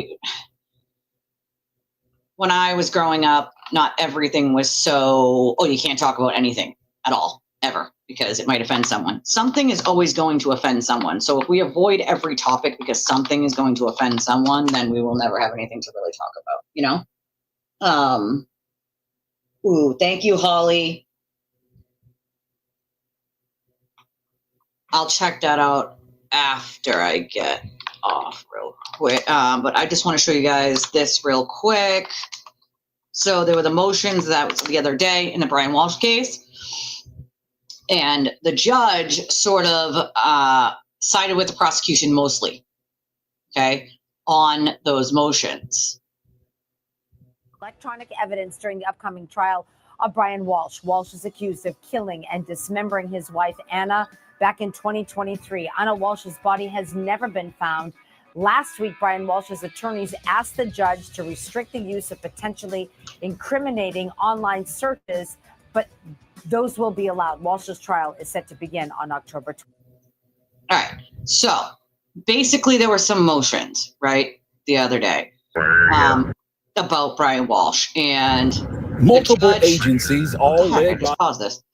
The judge sided with the prosecution mostly. All right. So the prosecutors will be, they tried to suppress evidence, right? You know what I'm saying, Sailboat? I feel like I try not to, but I feel like everybody's offended by everything. So what can you do? You know, I do my best. I do it with a good heart, and I do it for the right reasons. And that's all I can really do. I can't control who's offended over what tiny little thing I say or do. I kind of can't worry about that unless it's extremely offensive, which everyone knows things that are extremely offensive. You just don't say or do. It's common sense, right? But I mean, I don't have a great filter either. I'm not going to lie. I tone down my F-bombs because YouTube doesn't seem to like those. But other than that, I don't tone myself down here, you know, other than the language. because of YouTube. But I'm also from Boston. I don't have a filter like that. It is what it is. You know what I'm saying? Like, you know what I'm saying? You gotta do what you gotta do.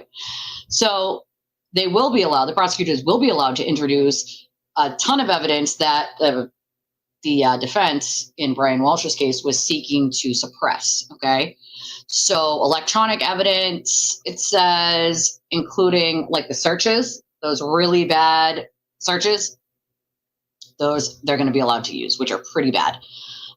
So let's see. His legal team asked the judge to restrict the use of potentially incriminating online searches. That's not going to happen. And then prosecutors said Brian Walsh performed several online searches in the days after Anna Walsh's death, including for information about how to dispose of a body. Brian Walsh's attorneys argued those searches were obtained without a warrant, which prosecutors denied.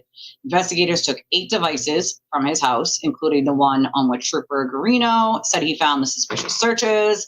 According to the court filings, the defense originally shared electronic devices with investigators on the condition that the forensic inquiry be limited to communication between December 25th and January 6th. The defense argued that the agreement did not include internet searches. The court's decision issued on Friday indicates that the motion to suppress information obtained during a search of his devices was denied. So they're not suppressing that. The judge did agree to suppress certain search warrants pertaining to the GPS system on a 2013 Volkswagen Beetle, which was Brian Walsh's mother's car, and certain days of records from a cell phone, which was January 1st to January 2nd, I believe is what I read in the court record, but otherwise denied the rest of the request. So basically the GPS device that was on his mother's car, they're not allowed to reference that. And then the certain days of records from a cell phone, which was January 1st through 2nd, I believe. Oh yeah, they're definitely going to milk it, 100%, Casey, 100%. So again, his trial is scheduled to start October 20th, so just 2 months after Donna Adelson's trial, which will start on the 19th this month. That obviously we are covering, we've said that before. It says other recent court records show the defense and prosecution continue to debate related issues, including exhaustive DNA testing and records the defense is seeking from Mass State Police about investigators who worked the case, including Proctor. So, of course, you're going to hear a lot about them trying to, play games with evidence based on that. I don't think they're going to be very successful in that. They can try. I don't think it's going to work out for them. Right? I can't help it, girl. I can't help it. Sometimes the F-bombs just fly out. Yes, the dentist guy was found guilty for his smoothies. No good, Yes, they are. Unfortunately. Sad. It's really sad.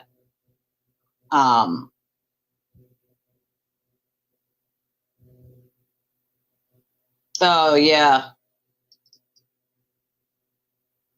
Okay. Interesting. Thank you, Girl with an Eagle. I appreciate you. So, here's the thing, guys. There's a lot of stuff going on in the legal world right now. We have the Brian Walsh case, and you're going to hear a lot of stuff, coming up with that. We're going to have, motions eliminate, all sorts of, quick, rapid fire stuff in the last 2 months. And with Adlesen, the last motions were supposed to be filed by the 21st. That day has already passed. The next court date on last, stop stuff before trial is August 8th. So that's the next hearing in the Adlesen. Hey, Maestro. That's really sad. What supporters? What supporters? Who the f is supporting Adlesen? I want to know. Who the hell thinks that she's innocent? Someone tell me who. Who thinks Adlesen is innocent? That just defies all common sense. Literally, all common sense. Like Charlie getting up there and be like, I maintain my innocence. Sir, you mean... Stop it. Please, stop the madness right now. This has given me, serious North Carolina Murdoch vibes, all right? It just is. It is just giving me those vibes. What in the actual is going on here? There are supporters? Like, what world do I live in? Where are they? Where are they? Who? An owl. Who? What the fuck are they? You know? Oh boy. Oh boy. What in the actual Snapagram? So my husband calls Snapchat, Instagram. He calls it Snapagram because he doesn't use either one of them. And he calls Instagram and Twitter, Insta Twitter. Doesn't use any of them. So he's these ridiculous names for social media. Insta Twitter, Snapagram, you know. But what in the actual mother is going on here? So I'm stunned. There are supporters of Adlesen. I'm like, what? That can't be. I mean, I thought the Pro Burger thing was bad. All right, and that was pretty clear cut that he did that. So where in the actual F is anybody arguing that Donna Adelson is innocent in any way, shape, or form? Like, come on now. I think poor Dan would be rolling over in his grave. Like, the poor man just wanted to live life, you know what I mean, with his kids. Not have a whole family plot to murder him. Like, what in the actual hell is going on here? I mean, we know people make sock accounts over and over and over and over. That's a thing, right? I wouldn't waste my time. I don't know why people do. I'd rather spend my time helping someone, spending time with my kids or one of my sick loved ones. I am not going to waste time making fake accounts that do absolutely nothing. If I have something to say, I'm saying it from my account. Just like I do when I come here and I say something. If I have something to say, I have no problem saying it to someone's face. Because I'm afraid of absolutely nobody. Can all thank my abuser from 20 years ago for that. Because I literally am afraid of no one. Just is. It's part of my PTSD. It just is. I am afraid of absolutely nobody. So, I mean, you know, I mean, that's weird, right? I forgot about that. He was a law professor. You are correct. He was. The victim was a law professor. I think about his kids a lot. I always think about the kids when they're involved in this. Like, Devil's Ending, we just watched, like, those 3 kids now have no parents, right? It's really sad to think about, you know? I guess, but why lie or gaslight about something so clear cut? There's not even anywhere that I have found that somebody's going to say Donna Adelson is innocent. That's nonsensical. Nonsensical. My opinion is that she is clearly not innocent. Okay? Not innocent. Now, that's my opinion. Everybody's welcome to their opinion. But I haven't come across anybody yet that's tried to say that she's innocent. Just, I mean, saying. I mean, holy fucking shit, Batman. What kind of craziness are we dealing with Insta Twitter and Snapagram? That there's people actually defending Donna Adelson. I mean, is it in the water? I mean, that kind of just pissed in my Cheerios. Like, is that a thing? Like, that's a real thing? Like, there's like a sub. It is what it is, folks. It is what it is. I cannot control insanity. Okay. or something, or something, right? I mean, hey, it still hasn't rained yet here. I'm shocked because it was supposed to already be raining. It has not yet. So, listen, is it already raining there, Scorpio? Because when it gets to you, it's only about 4 hours out from me when it gets to you, you know? Well, Florida is a funny state when it comes to cases, okay? Florida has some weird shit going on. Florida also has some weird juries. They make up some weird decisions over there in Florida. Florida makes me very nervous when it comes to cases, even very clear-cut cases, because oftentimes, you know, evidence will be suppressed or hidden, things from the jury that shouldn't be hidden from the jury, and juries get it wrong a lot of the time in Florida. So I'm not going to lie. Florida makes me very, very nervous for any trial at all, because you literally never know what a jury in Florida is going to say. Literally. It's kind of scary. I'm not going to lie. Oh my God, it's so muggy here. We've had the last couple of days have been in the 90s. Today's not, thank God. But OMG. Not going to lie. The last 2 days I was like, damn, I wish I was still on the river. This would be so great right now. Just like, that would be so great. Just one day floating wasn't enough. Not going to lie, it wasn't. I wish I was still on the river, you know. I wish. You know, just some, I mean, listen, I would love to live in Florida. I have family down there. And as you guys know, I don't have a lot of family left alive, but my little brother lives down there. And my only left living grandparent lives down there. And she's in her late 80s. And they just found some new melanoma. And my grandmother has survived cancer 3 times. And I don't get to see a lot of her, obviously, because she lives in Florida and I live here. But I will tell you, I wouldn't mind living in Florida if it wasn't for some of the insane shit that goes on there. You can't make this shit up. I used to listen to a radio station that plays rock in the morning. Well, I still listen to them, but here in Mass, it's 92.9. And they have a whole segment called Florida is Effed Up, with crazy news that happens from Florida that's just like insane shit. Maybe it's because people from all over the country move down there. I don't know what it is, but for the warm weather, but holy shabba. You know, it's a bitch, girl.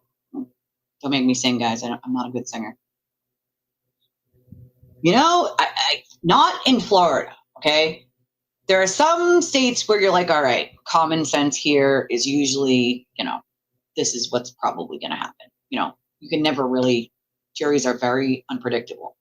But I have found in Florida, they are the most unpredictable of any other state that I have ever watched a trial or followed a trial in. I could never guess what the F is going to happen in Florida. Ever. Literally ever. And so, yes, Florida makes me extremely nervous with any trial they're doing, because you just never know. I mean, I do like the judge, okay, in Adlesen's case. I like the judge. I happen to think the judge knows what he's doing here, okay? He's very stern. I like that. I like that. I like that he's a no-nonsense, but seems to be very fair kind of judge, you know? I like that vibe from him, that's for sure. But, I mean, damn. I mean, some judges I've seen in the last 2 years, though, I'm like, how are these people on the bench? How is this? How is this happening? You know? How? I like the judge. I do. I like the judge. South Carolina? Yeah. I mean, it's the Carolinas.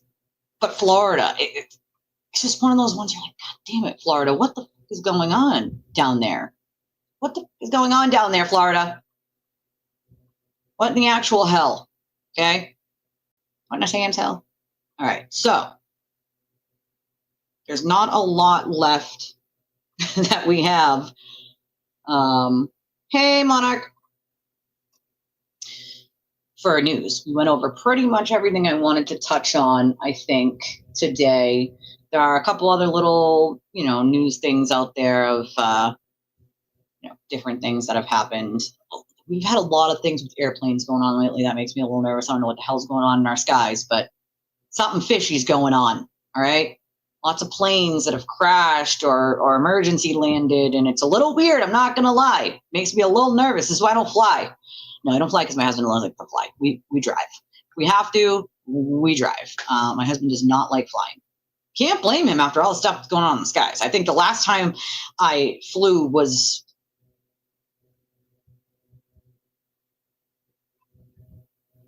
early 2000s. I know the exact time. It was October 2001 was the last time that I flew. Everywhere else I've actually driven. So we've been to Florida Florida, at least more than a dozen times since then, obviously. And we drive every time. We drive the 24 hours straight through. And actually, it took us 21 to get to Daytona with stops at, like, gas station, get something to eat, whatever. It took us 21 to get to Daytona, 26 to get to Miami. But I haven't flown since October 19th. I remember the exact date. I'll tell you why. 2001. Why do I remember the date? Because I was still in 8th grade, 9th grade, and I was a year behind. And it was 1 month after September 11th, and I was petrified. Yes, he's okay. He's okay. He was there the other day. But it was 1 month after September 11th, and I was very young, and I was petrified. And in my family, and this is when my grandparents were still alive, and Dad was still alive, and yeah, I mean, and we went down to Disney. And it was a great trip with my family. One of the last ones where all of my family was alive. And saw some cousins that lived down there and stuff. Some great aunts and uncles that have also since passed. But I'll never forget because it was 1 month after September 11th, and I was petrified. I was so scared. I spent the 3.5 hours on the flight writing notes to my friends. And then on the way back, I did the same thing. So I gave them one from my plane ride there and one from my plane ride home. I'll never forget because we did the haunted thing at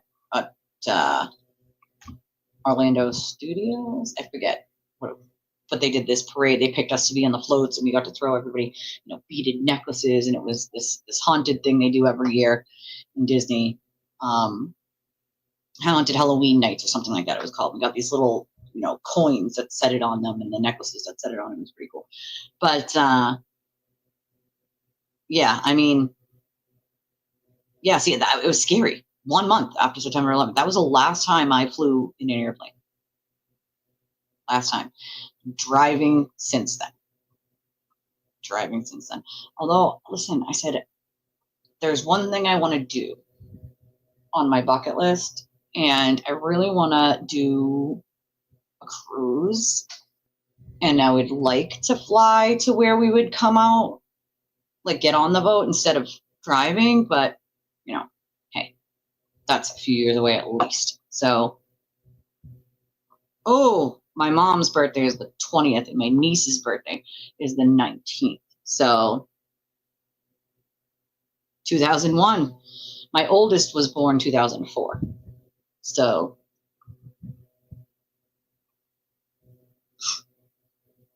that would have been scary. That would have been scary. You know what I'm saying? Scary. Yeah, I mean, they actually didn't dismiss us from school, and they didn't tell us. We knew something was going on. There was teachers crying, and we had no idea what was going on. My school specific. A lot of schools actually sat their kids down and let them watch it on TV. We already had a half day, so we didn't get out until 12:30, I think it was. But we didn't know until we got home off the school bus. The school decided against telling us. Some people came and dismissed their kids. Obviously, for good reason. I understand why they did. I probably would have too if it was my kids. But I didn't know until I got off the school bus and I went home and turned the TV on. And that's how I found out, just watching the TV. And I will never forget watching that. She's in New York. Scorpio lives in New York. But my husband's grandfather lives in New York and has lived there pretty much his entire life. And watched the whole thing, and has cancer and other issues because of it, because of the air. So it sucks, but it did far more damage that lasts decades and decades and decades. Decades and decades and decades. It affects lots and lots of people still to this day. For all of the first responders that survived and now have cancer or lung problems that passed along to even people in their family who breathed that stuff in, a lot of damage. And they fought and fought and fought for all that funding for 9/11 victims. And They shouldn't have had to fight so hard for that funding to be released to people who were harmed by that, especially because, to be fair, our government failed in numerous ways to stop that attack. And so all of the people that were harmed, and I don't give a shit how many it was, I don't care if it was 5 million, all of those people deserve to be compensated, because had the government done their job in numerous ways, that wouldn't have happened and they would not have been harmed. So, I mean, for them having to fight all that time for money, even now they're fighting only certain cancers and certain this and certain that, unless they can prove it. They shouldn't have to prove it. If they breathed in that air, that should be good enough. It's that simple, okay? Oh, God, you're a lucky duck. You are a lucky duck, my friend. One of my classmates' dad died on one of the planes. Flying from New York, or from here to New York. As you guys know, those planes were hijacked from here. 2 of them were. And his dad was on the plane that was hijacked from here that crashed. So his dad was instantly killed, unfortunately. And there was a couple other people from this area that had a loved one that had passed 9/11. Yeah, I know. I saw that too. And that blows my mind. You're a teacher. You're a student. Like, have some friggin' morals, ethics. One of the two, you know? Yeah, my husband's grandfather lives in Brooklyn. It is eerie. It's so many of them that passed in that horrific tragedy. That's so strange, right? It's a small world. The weird little things that happen, right? Small, small world. That's for damn sure. That's why I try to focus on, even with all the shitty shit that goes on, to make sure that you always, you know, check in on your loved ones or your neighbor or your friends, or even the people that you make friends with online. You never know. They may not have family. You know, I think people, you are alive, my friend, and I'm glad you are. They may not have a ton of family. Like, I know what it's like to not have a ton of family that's alive to help if you need an emergency or need help with something. And, you know, the friends that you guys make in this community, I like that you check on one another, because you never know. Someone here, you checking on them might make their day. They may not have anybody, they might need to vent, and you contact them and they're like, hey, I just need to get it all out, you know? And that means the world to someone. So I'm very proud of you guys looking out for one another and having each other's backs and checking in on one another, because I wouldn't want it any other way, you know?